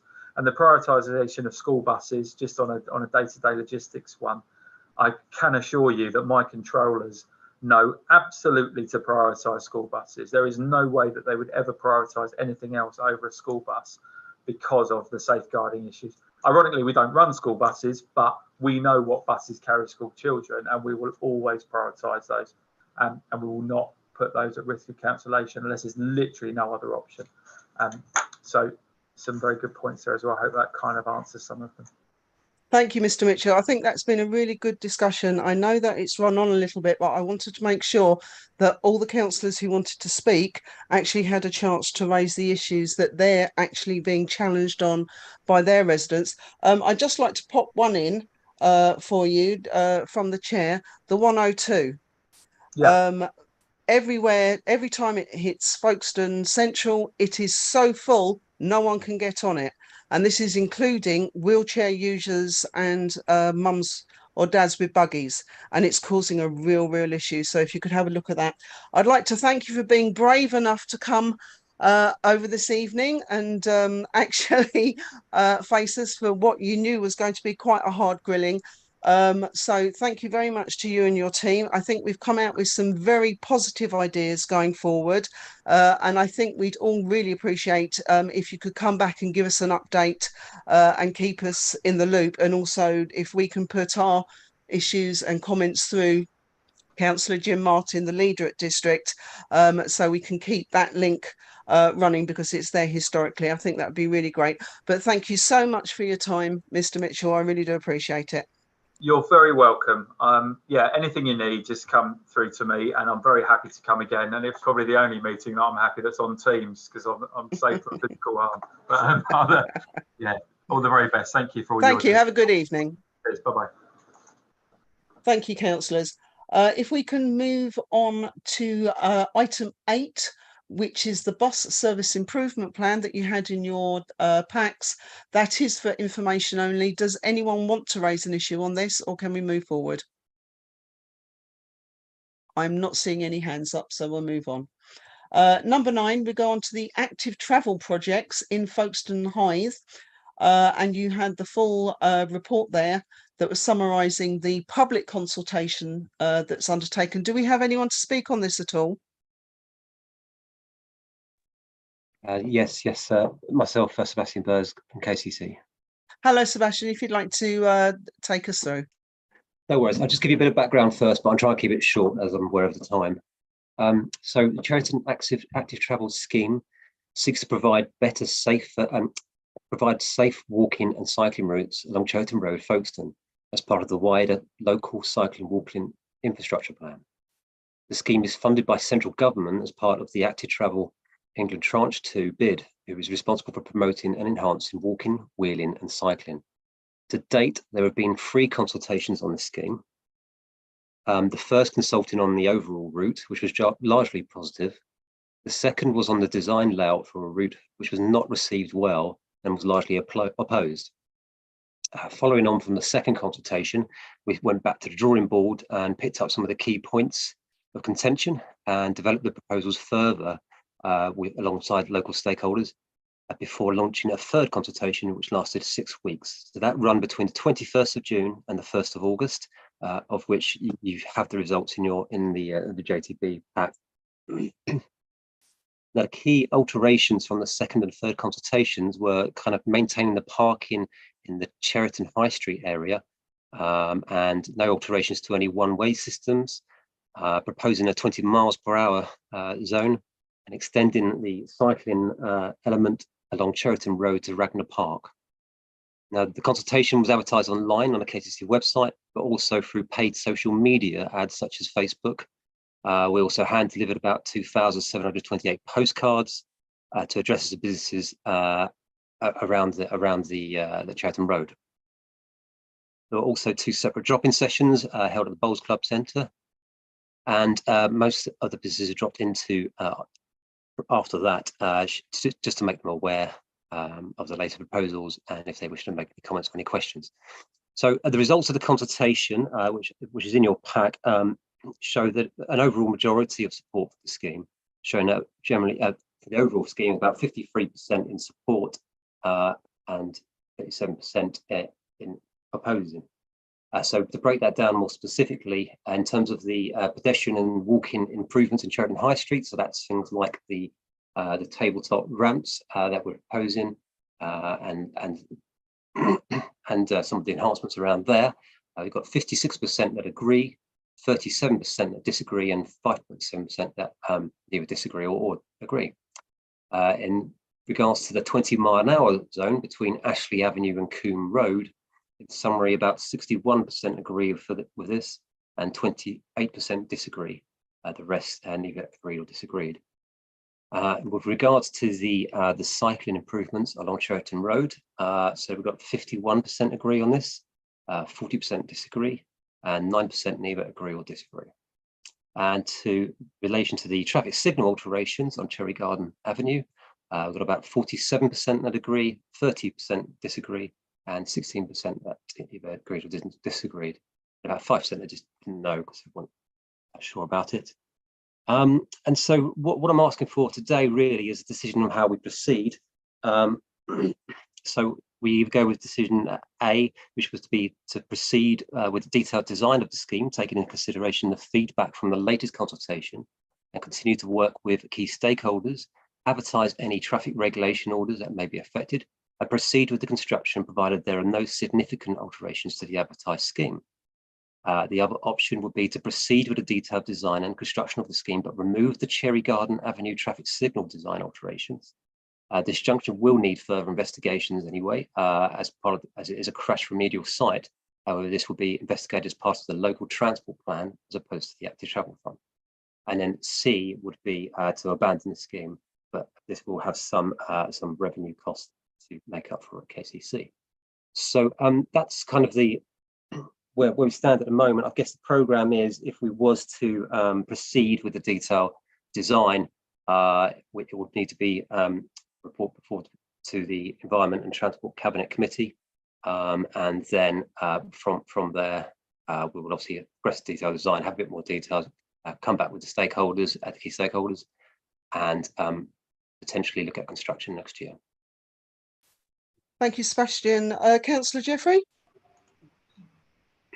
Yeah, I mean, obviously, there's the numbers that responded to the third consultation, as it were, or the second main consultation, were quite low, and that's because there was a high level of satisfaction. Certainly at the events that were held, the public events at the Bowls Club over 2 nights, it was mainly very positive. The businesses I've spoken to that initially opposed the original plans were now much more positive. I think it bears out where we are, and I think that all credit to the officers and those that were involved in the high-level design in terms of listening to local people. We had a petition of over 3,500. There were the public meetings that myself and Rory organised, and I think overall that we've done well in terms of listening to what local people actually want. And in that respect, I'd therefore like to propose option A, 5.1A, but I will just let you know that on page 18, the Environment and Transport Cabinet Committee, it will be going on the 15th of November to Environment and Transport Committee at Kent County Council. But I think overall there's a high level of satisfaction. We listened, we learned, and we've come up with a scheme which I think is very workable and achievable. So I propose option A. Thank you. Thank you, Councillor Jeffrey. Do we have a seconder?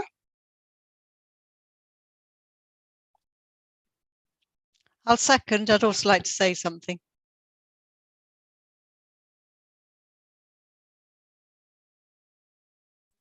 Sorry, I was on mute. Apologies. Councillor Blakemore, I saw you second. Would you like to speak? Yes, I would. No, I'm really pleased that this is coming through now to approval. I'm a big fan of this scheme, both as cabinet member for transport and as ward councillor for Cheriton. I did have one question though. I'm not really clear why we're giving the choice between A and B. The report doesn't really explain why we're giving the option of approving it without the changes to the Cherry Garden Avenue junction. So I just wondered if you could run through that. Yeah, of course. So the Cherry Garden Avenue junction, we were looking at making some alterations to the signals in terms of the approach lanes, and also looking at phasing at the junction itself. Now the design needs to be worked up somewhat, and there is some potential additional financial side of that as well. So there is a lot of work that needs to be done with the junction. Unfortunately, the cycle elements that we would have originally incorporated in the second stage of that consultation, we are no longer proposing. So we need to do still need to do quite a bit of work around the junction element of that. But that's kind of the only reason really, which has got a lot of background to work it up a bit more. I mean, it would seem to make sense just to do it all in one shot, really. It seems to be what you're recommending, so I can't see any point in going another way, because the sooner we get that junction sorted, the better. Yeah. Okay. Thank you, Councillor Love. Yeah, thank you very much. I endorse the contribution made by my colleague Dylan Jeffrey. I think there has been much greater level of engagement this time. He and I led on that by organising some public meetings when it looked as if it was going to go in a slightly different direction. So I think that's been very positive. And I also like to commend the Kent County Council officers for the work that they've done, taking a cue from the members and coming and setting up consultation events and so on. I think that's all been very positive. Two issues for me. The one is the junction arrangements at Cherry Garden Avenue. I mean, I think that there has to be a bit more work done on that. I think we need to look very carefully.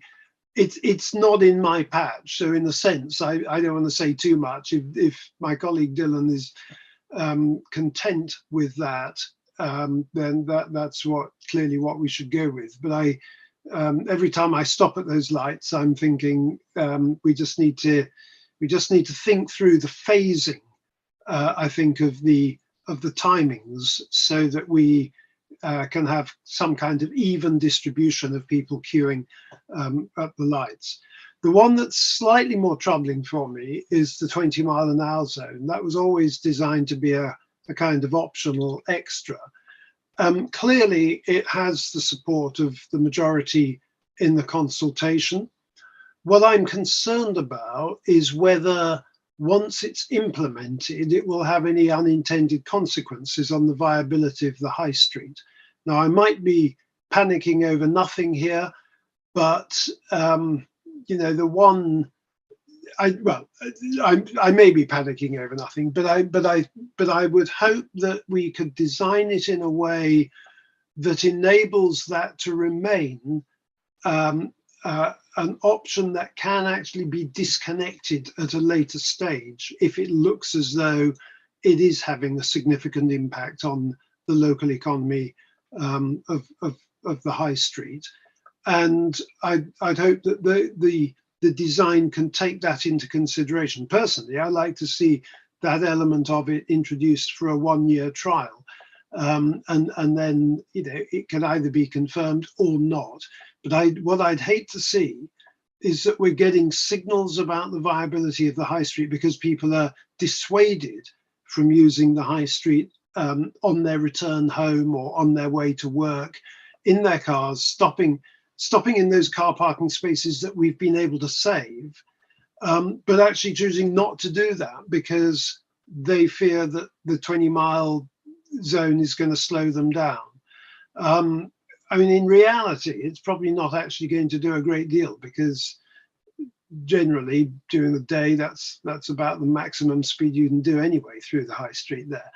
But I just think we ought to keep open the opportunity to revisit that if, and I stress if, we get any signals that would give us cause for concern. I'd be interested to hear from Sebastian what the possibilities of doing that are. How integral is that?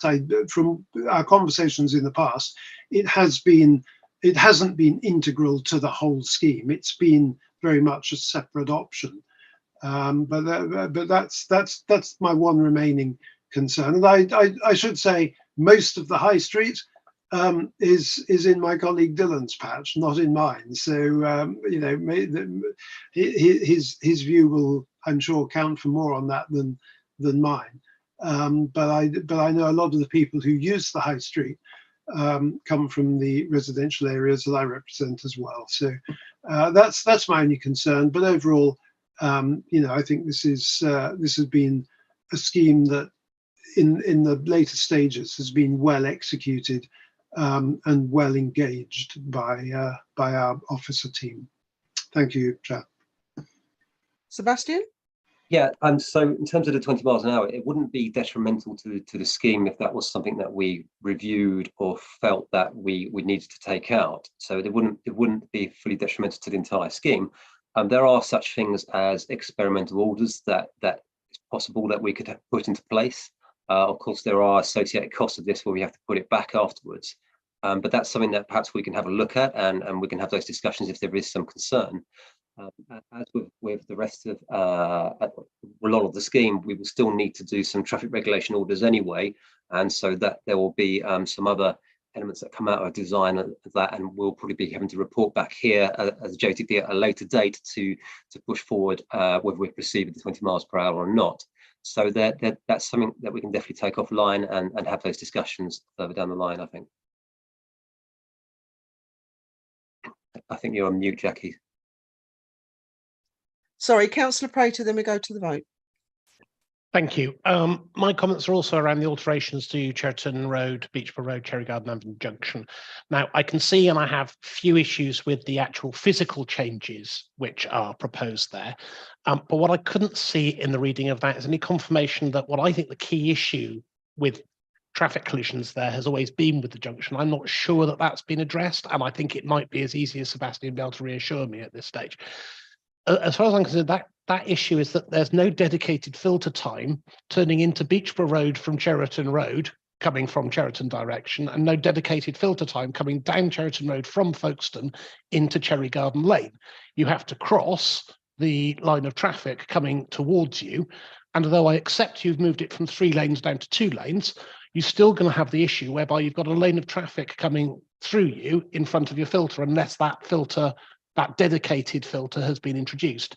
If that dedicated filter has been introduced as part of these changes, fine, I'm on board.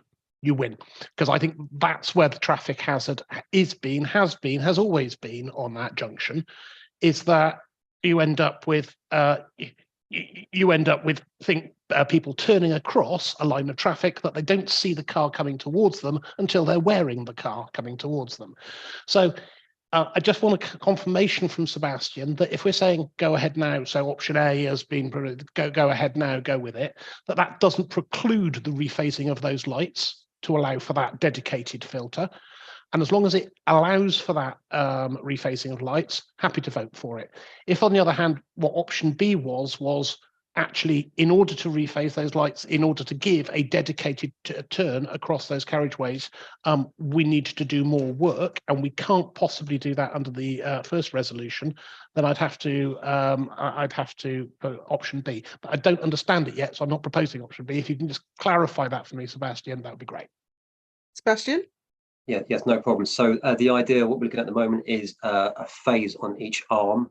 So thereby you have that dedicated right turn and straight ahead. So that's will be on the Cheriton Road. So essentially, it will be. Let me see if I can share my screen. Share screen. This one here. Let me know if you can see that. Yes, we can see that, Sebastian. Thank you. I can see that. So the idea, if this phase got an all green, so that phase would be on red. And same as the other approaches. So that'd be red, red, red. That would be all green. So you can turn right, free, and then that would turn red, and then it will rotate round each different leg of the junction. That's the idea. That's what we've been modelling at the moment, and trying to reduce the crossing distances for pedestrians, to try and bring down the timing. And at the moment, the modelling is looking pretty positive. So we're just going to need to do a bit more work on that in terms of the phasing, but that's how we're looking at. And again, it is kind of it's to do with we looked at all the accident records, we looked at the number of accident fatalities and the seriousness of the accidents.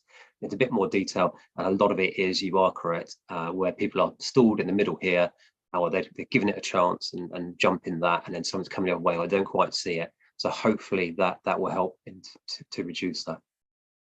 Sold. That's great. Thank you. Lovely. Yes, I think that clears up that quite nicely, doesn't it, Councillor Prater? In reply to your question, Councillor Love, yes, we'll make sure that they're put in the minutes. So, board, we can go. We have one recommendation on the table, which is the officer's recommendation, which is to accept option A.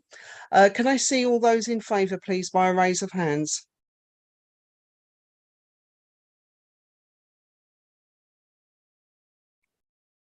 Wonderful. Any against? Any abstentions? It's all Councillor Jim Martin. I'm sorry, I wasn't sure whether you were a voting member or not, so I was waiting for a reaction. I'm not a member of this committee. Okay. I've just bumped in on this, really. So, thank you. Sorry about the confusion. No, that's absolutely fine. So I'm happy to say that that has been passed unanimously from our side, Sebastian. So if you'd like to take that away and start the next steps, that would be absolutely great. Thank you very much. Oh, you're welcome. Thank you. And thank you for all your hard work on that, because I know it was very touch and go and on the edge there for a while, but thank you very much. So if we can move forward, we're now on number 10, which is the Highways Forward Works programme, which you should have had a chance to look through. Would anyone like to make comment on this at this point? Councillor Prater? A very brief one, and I know this is one of those bits of special pleading that you will always get in one of these, so I thought I'd get there first. I have been told in the past by Highways officer that Romney Avenue, which is a particularly lunar landscape at the moment, was going to be resurfaced at some stage. I understood in this financial year, but I have now looked back 2 versions of this document and can't see that it has been timetabled for that at any stage. My special pleading, if there is any officer listening who's responsible for putting this together in future, is please can we put a look at Romney Avenue before something falls into a hole they can't get out of. Thank you. Hopefully one of the officers can minute that and maybe come back. Councillor Jeffrey? Sorry, James. Sorry, Chair, jumping in there. Yeah, thank you, Councillor. I've taken on board Romney Avenue there, and I can take it forward for you, and give you any updates if there are any. Thank you, Chair. Thank you, James. Yeah, Councillor Jeffrey? Yeah, road service retexturing is in the Highways report, and I just wonder if you could clarify, James, exactly what it is. And also, I've had complaints from a number of residents along Sandgate Road that it's now noisier than ever since the works were done. So I don't know if this was because of this or if there's a different sort of surface that's being used, but perhaps you could just clarify, certainly for the public, and I know someone watching that have raised this, what exactly is road surface retexturing? Yeah, thank you, Councillor. Yeah, if I pick on the 2 sites that have been identified, now you've got Churchill Avenue there and Station Road. Now retexturing, it's to, I'll try and be brief with this because I know it's gone on for some time. It's to reverse the wear and tear of the road surface and try and restore the surface back to how it was when it was originally laid. Now, it's not like the removal of the road surface and new material put back. Now, what it is, there's 2 processes that I know of. One is a ball bearing process where ball bearings are kind of driven or hammered into the road surface to try and break it up. It doesn't affect the road structurally. It's just to try and remove any kind of fattening of bitumen material or any build-up of any kind of residue, and just to try and bring back the old road surface, bring back the old road stone, and just kind of mix it all up a bit, if that does make sense. Now, you've got the ball bearing process, and you've got the high pressure water process as well that kind of works similar to the ball bearing process. So it's just to try and bring back the old road stone. So, so we're still providing a safe and smooth road surface. You will kind of, don't want to mean to go on, but you will kind of notice sometimes when you drive around where some roads do look shiny. It's just where like maybe the bitumen is fattening up. It looks shiny, it looks slippery. So this retexturing is just to try and give that old road some life, if that makes sense, Chair. I think it makes sense to me. Does it make sense to you, Councillor Jeffrey? Yeah, I just want to, in terms of the sound, I mean, the residents have said that it's more noisy since the work was done. I mean, is there any consideration made, particularly in high density residential areas, where there might be a noise impact due to the road surface that's been put in place subsequently? I know we've been in correspondence today, Councillor, haven't we? Regarding retexturing in Sandgate Road. Have you got specifics exactly whereabouts on Sandgate Road, Councillor? What I'll do, because of the timescale of the meeting, I'll take this offline and we'll see if we can address the issue, and I'll feed it back to local residents. Yeah, that'd be great. If you can give us specifics, and I'll get back to you at the earliest. Thank you, Councillor Jeffrey. I would ask though, however, when we find out whether this specific surface is causing slightly more sound, if you could actually make us aware, so that we can actually tackle that with our residents when we're asked, that would be very useful. Yeah, of course I can. Thank you very much. On to number 11, which is the proposed parking restrictions, which you have. Would any councillor like to raise anything on these, please?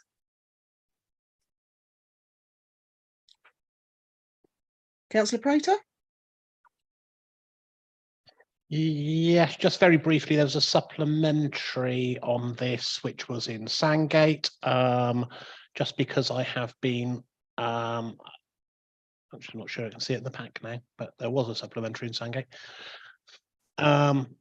which was the changing effectively of 2 existing parking bays into 30-minute parking bays, from being 2-hour parking bays, which effectively would then be used more probably by deliveries and pickups, etc., on Sandgate High Street, supporting both local businesses and those local residents who just need to park up and drop supplies to their house and move on, etc., as opposed to parking. I have promised a local resident today that I would make it clear that there has been a range of views on this, as this particular resident was against the change. There have indeed been a range of views. I've had 10 people in the last week tell me that the change is good, and that person who told me the change is bad. But I am just making clear that, like any change, it's not 100% unanimous. Thank you, Councillor Painter. Councillor Jeffrey? Yeah, I've got a couple of queries. Really, it's in relation to when we say, a request from residents, it never says how many residents. And when we dug deeper on this with a recent proposed extension to the scheme, it was about 2. And so I think there needs to be a little bit of context when, a request from residents to help with combating X, Y, Z. Is it a majority of residents? Is it, Mr. Angry of the West End of Folkestone? I think it does need to be clear exactly who is asking for it, and indeed then obviously a further consultation around implementation of any changes. And indeed, even with things like Godwin Road and Dixwell Road, where we say a request to tackle persistent coach and large vehicle parking, doesn't say request from how many, who, what, and it's only during the 7 months. So are we proposing a TRO that only exists in the summer and it's a free-for-all in the winter? Just a bit more information would be incredibly helpful. James, would that be possible to give us more information, just to give us more of an indication of the pressures on the questions and the requests? That's myself, Chair, not James. Sorry, Paul. That's okay. Yeah, we can do. Obviously, it is only a request. Sometimes we will take things to JTB and implement things, even if it's one person requesting something, if it's a valid request.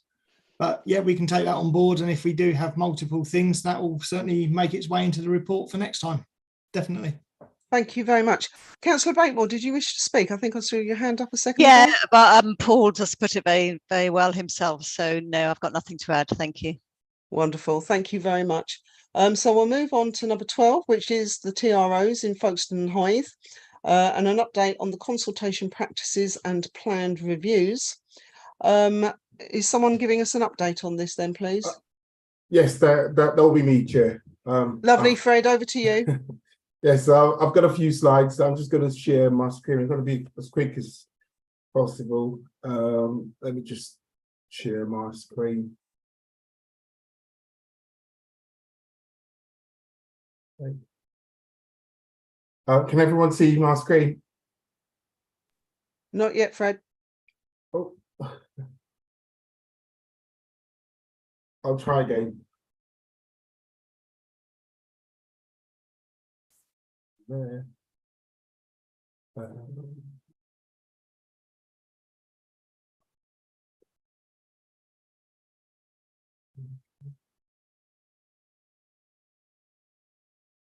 Any better? Yes, we can see it now, Fred. Thank you. Excellent. Okay, I'm just quickly going to run through the slides. Basically, I'm just going to be covering our processes for the introduction of controlled parking zones and new traffic regulation order. But I think it will be remiss of me just to go into the processes without discussing the agency agreements that we have with Kent County Council. Kent County Council, they are the highway authority, as we all know, and we manage on-street parking on their behalf. Attached to this, apologies because I covered this in the training earlier, but I think it's very, very important for the members that we're not in the training earlier, just to understand the various activities. I'm not going to run through them all, but there are some key ones there that I think that's worth mentioning, particularly the safety-related traffic regulation orders that the county is responsible for. Obviously, we're responsible for controlled parking zones, so any safety restrictions, yellow lines within controlled parking zones, that would be us that would be responsible. But anything beyond CPZ, that would be KCC. That's where the confusion usually is with regards to yellow lines, because I keep getting emails almost every week asking for yellow lines in various places, but that's not the district's responsibility. Moving traffic, that's county responsibility. Left turns and right turns and junction boxes, such as that would be for KCC. So that's broadly speaking, that's what the protocol document sets out, which I'm more than happy to share as well with members, because I know one or two of you have requested that already. Okay, so controlled parking zone, our process is pretty straightforward. That was approved by Cabinet back in 2014. It's a simple point-based system where we assess all applications at the end of the calendar year for possible schemes in the new calendar year. So we will look at, when we get all the applications, when we do the assessment, we'll look at the location. We'll look at the points of interest. So if you're close to, if an application, the roads are close to a train station, for instance, they tend to score more points. The cause and the times of congestion. So areas where the times of congestion are every single day, during the winter, during the summer, they would score more points than areas where the times of congestion are just the weekends or just during the summer months. Extent of the problem, if it's just one road, you tend to score fewer points than if it's a wider area. And also we look at the strength of the initial support. So we get applications in, we do ask for a petition to support those applications. So if we get a petition signed by say every single resident, you tend to score more points than if you haven't submitted a petition at all. And for some of the schemes that we've introduced, we have got a petition signed by every single resident of a particular ward. So we'll just go ahead and we'll just go ahead with a statutory consultation. There's little point in us doing an informal consultation. We could just simply ask residents whether they're interested in the scheme or not. So we get an average of 12 to 15 applications each year. Due to budget constraints, we can only implement about 2 to 3 schemes, depending on the size of those schemes. On few occasions, we've introduced up to 4, where it's just 1 or 2 roads that we're bringing in the CPZ. But obviously, larger schemes, if it involves, say, dozens of roads, then we can only bring in a minimum of 2 that particular year. As soon as we get a decision on that, the ward members are notified. We just inform the ward members via email to say that particular area has been prioritized for a controlled parking zone. So this is our CPZ implementation process. I touched on the informal consultations earlier. That's pretty much a questionnaire that we send out to residents, asking them if they're experiencing parking problems and whether they would be interested in parking controls to be introduced in their road. It's just a matter of yes, no. We analyze the responses and we get a report to the cabinet member for transport, who will decide on whether to progress the scheme based on the responses received. So we'll make recommendations based on the responses we received. We've had occasions where the majority of respondents have come back to say, we're not interested in the scheme, and our recommendation would be simply that. So if the decision is made by the cabinet member to progress the scheme, then we'll move on to a formal consultation on a proposed traffic regulation order. There's a statutory process for this. I'll run through that in the next a couple of slides. We will then obviously consider all the objections, and another report is done to the cabinet member for transport, who will then decide as to whether to implement the scheme or not. If the decision is to implement the scheme, then we'll simply finalize the traffic regulation order and send that off to KCC to be signed and sealed. As part of our process, we will review CPZs after 12 months. After the scheme has been implemented for 12 months, we will review it. Sometimes it's just a desktop review. Sometimes we send questionnaires out again, just to ask residents if they're satisfied with the scheme. We have implemented in Folkestone a total of 16, Folkestone and Hythe, a total of 16 CPZs so far of varying sizes.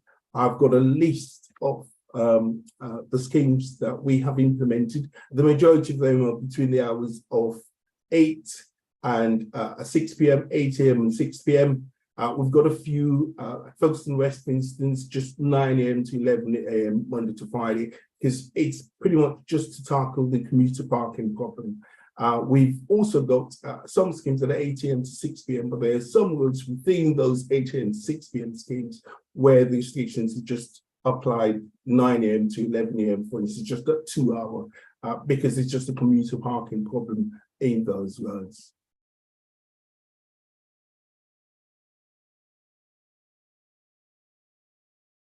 Okay, I did get a question about the reviews that we're doing this year. So just on a quick slide on that, we have completed Zone F extension to include Cornwallis Avenue. That has already been implemented. Well, that's one example where we got a petition signed by every single resident requesting for the extension to be done. We've also completed an informal consultation and a formal consultation on Zone B extension, and to include Tuckertail Road.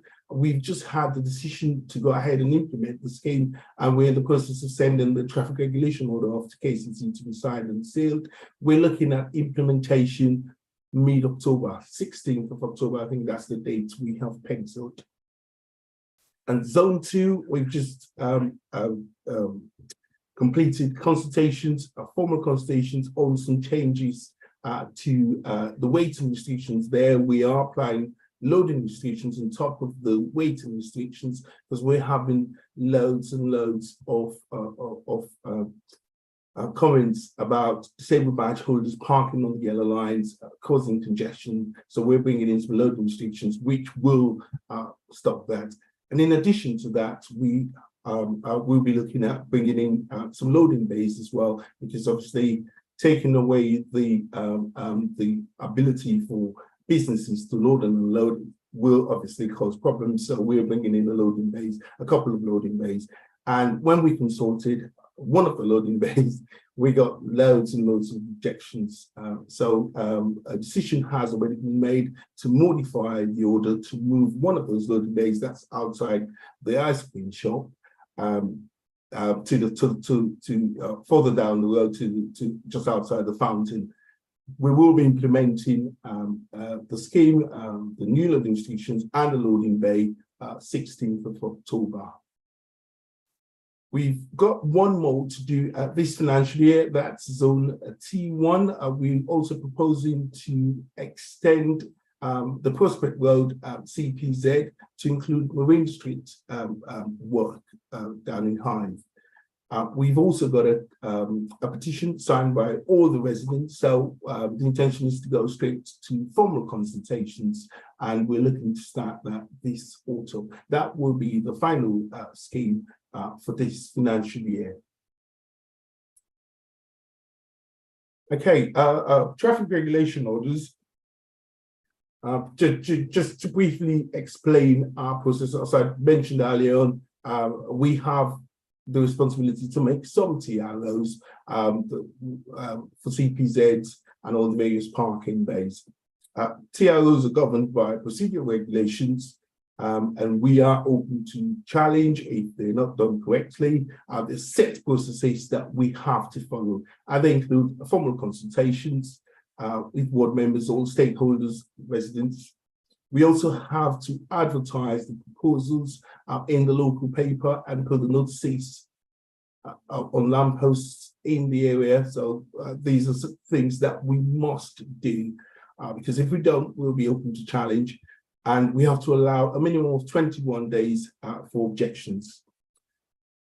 During that period, we have a responsibility to seek to resolve the objections. We get many comments from various residents, and many of them will try and resolve, but if they're not resolved, then we need to prepare a report to the decision maker, that's the cabinet member for transport, with our recommendation. So the cabinet member will need to decide whether to implement the scheme, modify it, or simply abandon the scheme. We've done all three over the years for some schemes. So once we get a decision to implement the agreed scheme, we just carry on with submitting the TRO to Kent County Council to be signed and sealed, and then we commission the signing and the lining works, issue permits, and we've got our CPZ. So that's if it's a CPZ, if it's a parking bill, whatever, then we don't need to worry about permits. So that's pretty much covers our process for traffic regulation orders, and I believe that's pretty much it. And if there are any questions, I'm happy to take questions. Firstly, Fred, thank you very much for that. Will you be able to share those slides for us, yeah? Yes, absolutely. Yes. That's wonderful. Councillor Jeffrey? Right. This raises a whole host of questions, and part of the reason why JTBs is on the KCC scrutiny agenda. Number one, in those slides, they didn't once mention the KCC members. They've never been sent information about CPZ's TROs being introduced in the district area. Secondly, a number of TROs, CPZ zones didn't come to JTB, including the whole of Zone F. I would like, firstly, a review of all the CPZs that didn't go through the JTB process and therefore involve the county council members, as it's done in our name, and the district is currently the agency. I also think as well that, I mean, when I spoke to my legal team, I should declare an interest. I'm the cabinet member for democratic services, which includes governance and law at KCC. And the view was, although it doesn't breach the agreement as such, it goes against the very spirit of the agreement that's in place and could potentially be challenged, as it's bypassed the scrutiny process and gone past the time for that. The only way in which the existing CPZs could be challenged is through a judicial review by the Kent County Council against the districts and in effect themselves, because the CPZs were not considered in a full and proper consultation. Now, I've had a discussion, I know, with the district since, and I do hope that they will include all members of Kent County Council if the issue is happening in their division, and therefore they are included. I also think that it's important that it should be noted, I did try and raise certain CPZs in the past, and they were refused by the previous chairman of the JTB. And therefore, I would like, as I say, a review of all the CPZs that have taken place and perhaps some information about whether they came to JTB or not. If not, why not? And I notice it's not even on your slides in terms of the process. It should be under Part B of the agenda for JTBs. So I think we really need to review this process properly, and so it holds up, because I am inundated regularly with residents who are furious at various changes being introduced. We saw it with Zone F, where we had places like Avery Gardens who don't have an issue with parking. 95% of residents down there, the whole residents association, were against it, but nonetheless it was introduced and they had no means of stopping it. So I just think, you know, it's CPZs by stealth are not a good thing. That seems to be happening, and I just think we need to be a bit more transparent with what's going on and involve all levels of the appropriate bodies on the JTB. Councillor Jeffries, how far would you want that to go back? Realistically, I think probably certainly the last maybe 4 or 5 years. Maybe if it's, you know, certainly extensions to zones or whatever. I just think it won't be that onerous, I don't think. And if it is, then, you know, if the resources are not there, then you know that needs to be a case made. But I think we need to review. They've not gone through a proper process. And secondly, I'd like to ensure that not just district ward members are included in consultation, but Kent County Council members are also included. I would agree with that, but I'm quite lucky because my boundaries are more or less my district ward as well, so I'm in a slightly different situation. Fred, would you be able to go away and pull that together for us? Well, I'll just, as explained in the process, we do have a statutory consultation process, and that must include the councillors at KCC. So I can fully understand Councillor Jeffrey's point about sometimes not getting the proposal notices. But that's within our plans to consult all ward members, and also the district ward members. They would be the first person that we would notify, whenever we're bringing in the scheme. And as far as I know, the schemes that we've introduced, the vast majority of the residents have been in support of those schemes. Yes, there may be 1 or 2 roads where some residents have said no, they object to it, but you never get 100% of residents say they want a CPZ. You always have that 10% of residents that would say no, they're not interested. So the decision has to be made on the basis of a majority, and I can say that for the majority of the schemes we've introduced, the majority of the residents support them. But it doesn't include the members. You contact the various corporate bodies. So you contact our highways engineers, but you explicitly exclude the elected members of Kent County Council. It's unacceptable. Yeah. As I said, that was a decision that has already been made, and a few months back when we got your email, Councillor Jeffrey, about not being consulted. And I can tell you now that every single consultation, and when we consult on traffic regulation order, you will be included in the correspondence. You will be sent the proposal notices. Councillor Blakemore has already made that absolutely clear. So we'll follow the process. But with regards to JTB, the time constraints that we have for the implementation of some of those schemes, we have JTB once every quarter. It's just not feasible to bring in proposals. If you take the state, for instance, that we will be implementing on the 16th of October, we had to act fairly quickly. So the best thing we felt we could do was to consult, obviously, everyone, including the water councillors. They did receive the proposal notice, and then go ahead after the consultation, consider all the objections, and then the cabinet member makes the decision. That's the process that we've been following. Right. Well, I think obviously we could go back and forth on this quite a lot. However, Fred, would it be possible to go back over the last 4 years and just advise the KCC councillors here who may have been missed out over those years, which CPZs were brought in, and the weight of residential opinion on them, please? Would that be possible? Yeah, I can certainly do, because there will be reports, cabinet member reports. So I'm more than happy to send all the links to the reports, because they're all on ModGov on the council's website. So I'll be happy to share the links with members. Thank you. And it sounds as if... Can I just clarify? Was it said that explicitly we're not going to bring CPZs or TROs to JTB in future, even though that's listed as a function on the district council's website for this particular committee? Well, my thinking on that, Councillor Jeffrey, is that we've already more or less muted that we believe that this committee should actually be more regular. So that would actually resolve, I believe, the issue that Fred has regarding timings. Fred, would you like to come back on that? Oh, yeah, as I said, the main issue for us is the timings. We would love to take as many schemes as possible to JTB, but some of these schemes, they need to be delivered fairly quickly. We carry out a full statutory consultation.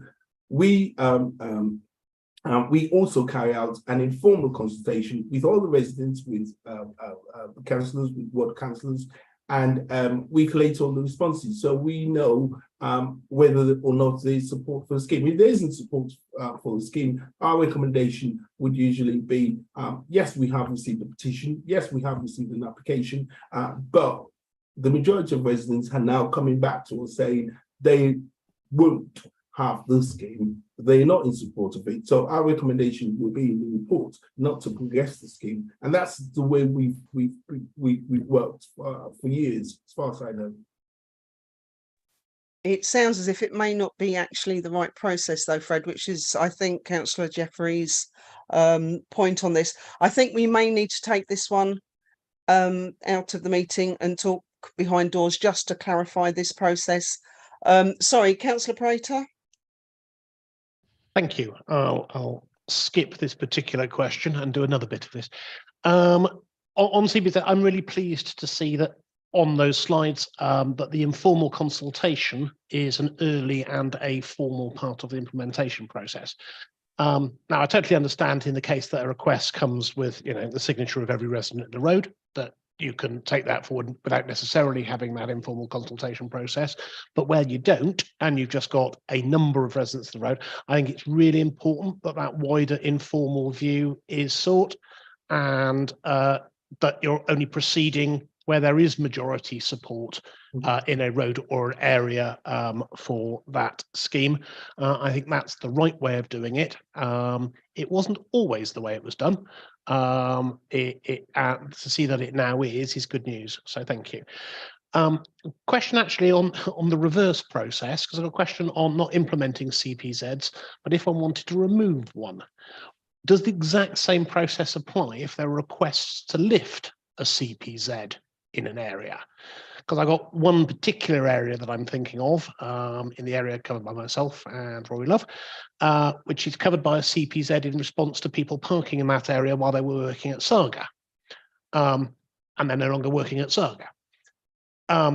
Now, I've asked those residents in this specific case to hold back a bit because I think we should have a better idea about what future use there is going to be of Embrook Park before we apply and then disapply parking arrangements there. Otherwise, we might be playing TRO hockey with the area. But if it comes forward that a scheme is going to apply in Embrook Park, which is unlikely to lead to displacement parking elsewhere, then there is an area of the Sandgate CPZ that would be interested in considering having itself removed from the Sandgate CPZ. And basically, my question is, would exactly the same process apply at this stage? You'd define the area, you'd get a request, you then run an informal consultation in that area to remove yourself from a scheme in the same way that you could join it? Is that the way that would work? It would just clarify it for me when we get to that stage, if we get to that stage. Fred? Yes, Chair. What we would ask for is a petition signed by the majority of residents, because we do get that all the time. One or two residents saying they don't want something or they want something, and then you end up doing an informal consultation and the majority would say the complete opposite. So what we ask for is a petition to be submitted with the majority saying we don't want a CPZ, and then we can go ahead and include that in our work plan and seek to revoke the traffic regulation order. So again, we'll make the recommendation to the cabinet member based on the feedback we've received from the residents with the petition saying we don't want the scheme. Our recommendation would be a majority of residents in that particular zone do not want the scheme, and that would be our recommendation. And then we could include in our work program to revoke the traffic regulation order. If I do a quick comeback on that one, on 2 points. One, that's fine. I understand that. I understand why you'd want a majority of signatures, and I get to go around with a petition form under those circumstances. That's fine. Good fun. But you might be talking about just an area of a CPZ at that stage. So I just want to clarify that if that area defines itself as a percentage of the CPZ and said, well, this area removed from the CPZ, that would be acceptable. And if you had the majority of signatures in those roads, then those roads could be then taken forward potentially if it goes through the full process in being removed. And secondly, I think that's really helpful to me to have seen that process documented in terms of becoming a CPZ. Having that and the way to leave a CPZ process similarly documented on the website so you can point people at it, I think would be helpful to residents as well. Okay, yeah, thanks. We'll certainly do that. Great, thank you, Fred. Councillor Rory Love? Yeah, thanks, Chair. Of course, the other trigger point for a group of residents in one or more roads wanting to leave a CPZ may be the pricing that they pay annually to be in a CPZ. And, if, for instance, and far be it from me to suggest that they would do this, but if a district council were to hike up the charges, there is a kind of balance point at which somebody says, well, actually, on balance, no, we no longer want to be part of it. We're only just getting some benefits, but we no longer want to be part of it. So I think it is important to consider how to disengage from a CPZ as well. But I just want to come back to the point that Dylan raised earlier. The Turketal Road is we've just been briefed about to go into a CPZ with no formal information, let alone consultation. I'm not asking for special treatment. I'm not asking for consultation necessarily, but not even having any information about it, I think, as the county councillor, is not the best way to proceed. We've got to get this right, and we've got to make sure that members of the Highway Authority are included. What we've had tonight is a reassurance, apparently, that a majority is always in favour before it proceeds anywhere. but there's no transparency about that. I haven't seen those figures.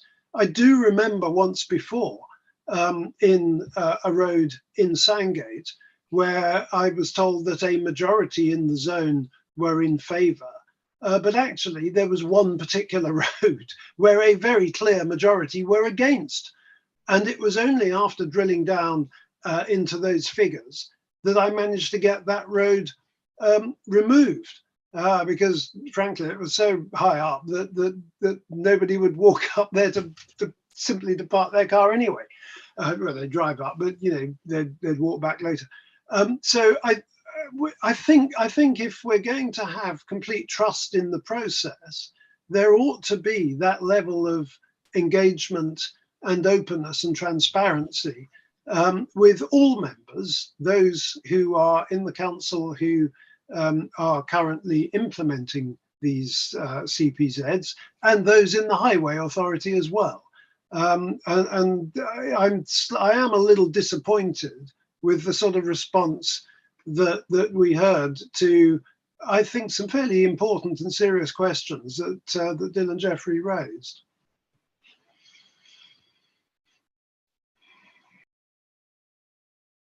I agree that KCC members should be part of the initial information that goes out.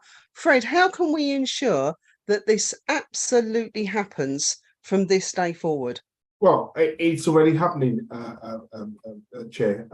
We have included all KCC councillors in our statutory consultation, statutory consultee list. So we send out the proposal notice a week before it goes out to the public, to all the statutory consultees. So that would be the ward members, the KCC officers, the police, etc. So we have ensured for the past few schemes that we've implemented, we have ensured that KCC ward members are included. And with regards to the transparency that Councillor Love mentioned, all the information about every single particular scheme that has been implemented, we get the decision from the cabinet member for transport. So we prepare a report with all the figures, with all the numbers, so anyone can go on the website and see those numbers. So that's the transparency there. We are following the statutory process, we are consulting, we are allowing objections, we are considering all the objections, and the cabinet member makes the decision. Officers do not make the decision. Chair, presume that is Fred saying that the statutory part of the Turketel Road one, for instance, hasn't yet happened, or is he saying that I have received an email about it? Okay. Well, I think it was the Turketel Road that raised the alarm.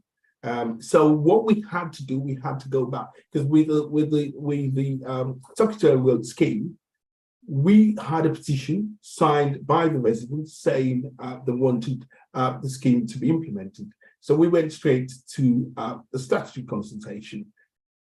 When? The feedback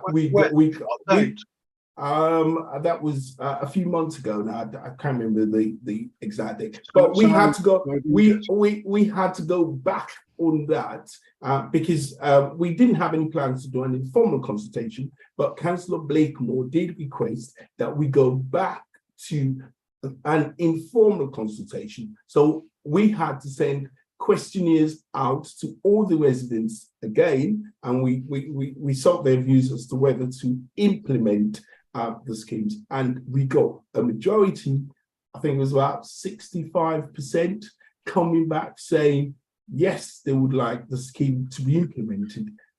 So the decision has only just been made now to go ahead with the scheme, and we're planning to introduce that on the 16th of October. So we have, because normally, as probably you know, if we get a majority of residents signing a petition, especially for one road, all we do is we just go straight to the formal consultation, because informal consultation, we don't have to do them. And we've already had the residents saying we would like the scheme to be implemented. So there's little point in going back to them with a questionnaire asking them whether they would like a scheme to be implemented. So we'll just go straight to formal consultation. But we're talking to the world, we had to go back to an informal consultation because that's exactly what members requested. And when we went back, the responses we got was, yes, go ahead and implement the scheme. And that report is already online.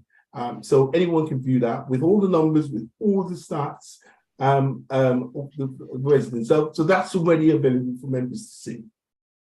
Perhaps you could let me know outside of this meeting, because I don't want to waste any more time here, but let me know the date that I received that statutory consultation on the Turketel Road scheme, please. Thank you. Okay, I'll certainly do. As I said, it was Turketel Road that actually triggered the whole thing, because I believe we got an email from Dylan saying that they've not been consulted. So it sounds to me as if this one was on the cusp. So let's take this out. Fred, if you can find that email, please contact Councillor Love. Councillor Blakemore? Yeah, thank you for bringing me in. Obviously, I can't answer for decisions made by my predecessor. This is in response to Councillor Jeffrey's comments earlier. But I can reiterate what Fred has said, that we are now consulting KCC members on our statutory consultations, and that was one of the first actions I took as Cabinet Member for Transport. I think maybe there is more work to be done on a transparency or bringing attention to the attention of KCC members to CPZs that are going through that process, and that is something we can look at. The problem, I think, with bringing everything to the JTB is that it is only quarterly and things move faster in parking, believe it or not. Never thought I'd hear myself say that. And also, I've been in post for nearly 6 months now. And this is the first JTB. The last one was cancelled. And from what I've heard, that's not unusual for these forums to be cancelled. So I think there is a real problem there about, we can't hold these things up because this meeting hasn't taken place. So that is something that we need to look at. Thank you. Thank you. Hopefully going forward, that won't be the case anymore. Councillor Prater? Just very briefly to throw a little petrol on the Turketel Road fire. When the petition was received from that, I did object because the petition was not from a majority of the residents in that road. And actually report C2304, which went forward then, said that the TRO for Zone B Turketel Road should not proceed following a request from a county councillor and ward councillor for an informal consultation, as that petition was received from less than half of the properties with the proposed scheme. Now, I was that ward councillor. I'd kind of assumed that Rory was that county councillor, but it sounds like Dylan or someone else was subbing for him at the time. But it was objected to the informal consultation stage by both a county and ward councillor, according to that report. Correct. Right, going forward, I'm sure we will resolve this mystery. Councillor Jeffrey?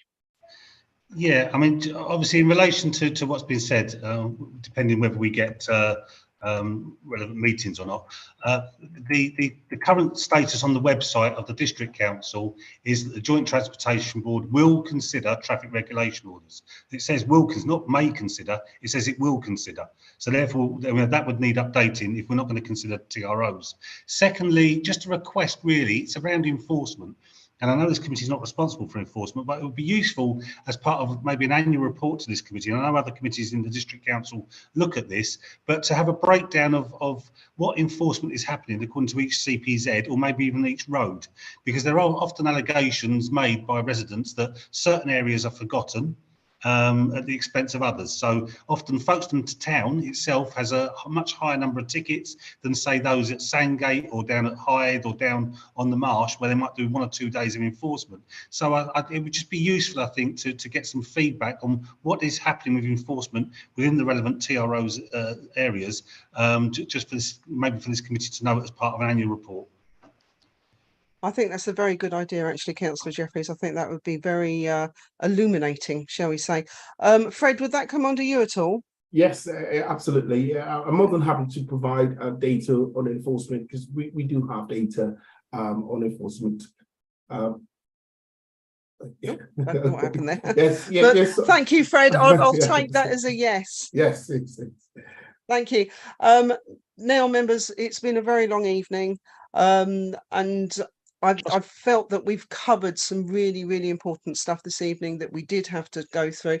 But I would like to just go back to item 11, because there were a couple of recommendations in there regarding the parking restrictions, and I'd just like us to show a recommendation or other to accept those en bloc. So if I could see hands for yes to go with the recommendations on the parking. Happy to move it if you need that, even. I'll second it. And sorry, Rory, are you? Oh, you are. Sorry, I didn't see you. Thank you very much. And that's just noting for the meeting. So thank you. I know it's been a very long one. I think we've got some work to do behind the scenes, especially after the scrutiny, and also with the both monitoring officers speaking to each other. So thank you for letting me chair this evening. We'll see where that goes forward from. But have a really great evening, everybody. Thank you very much for your attendance, and thank you even more for your activity within the meeting. It's really appreciated. So thank you very much. Thank you, Chair. Thank you. Thank you, Chair. Good night. Thanks, Jackie. Thanks, members. See you later.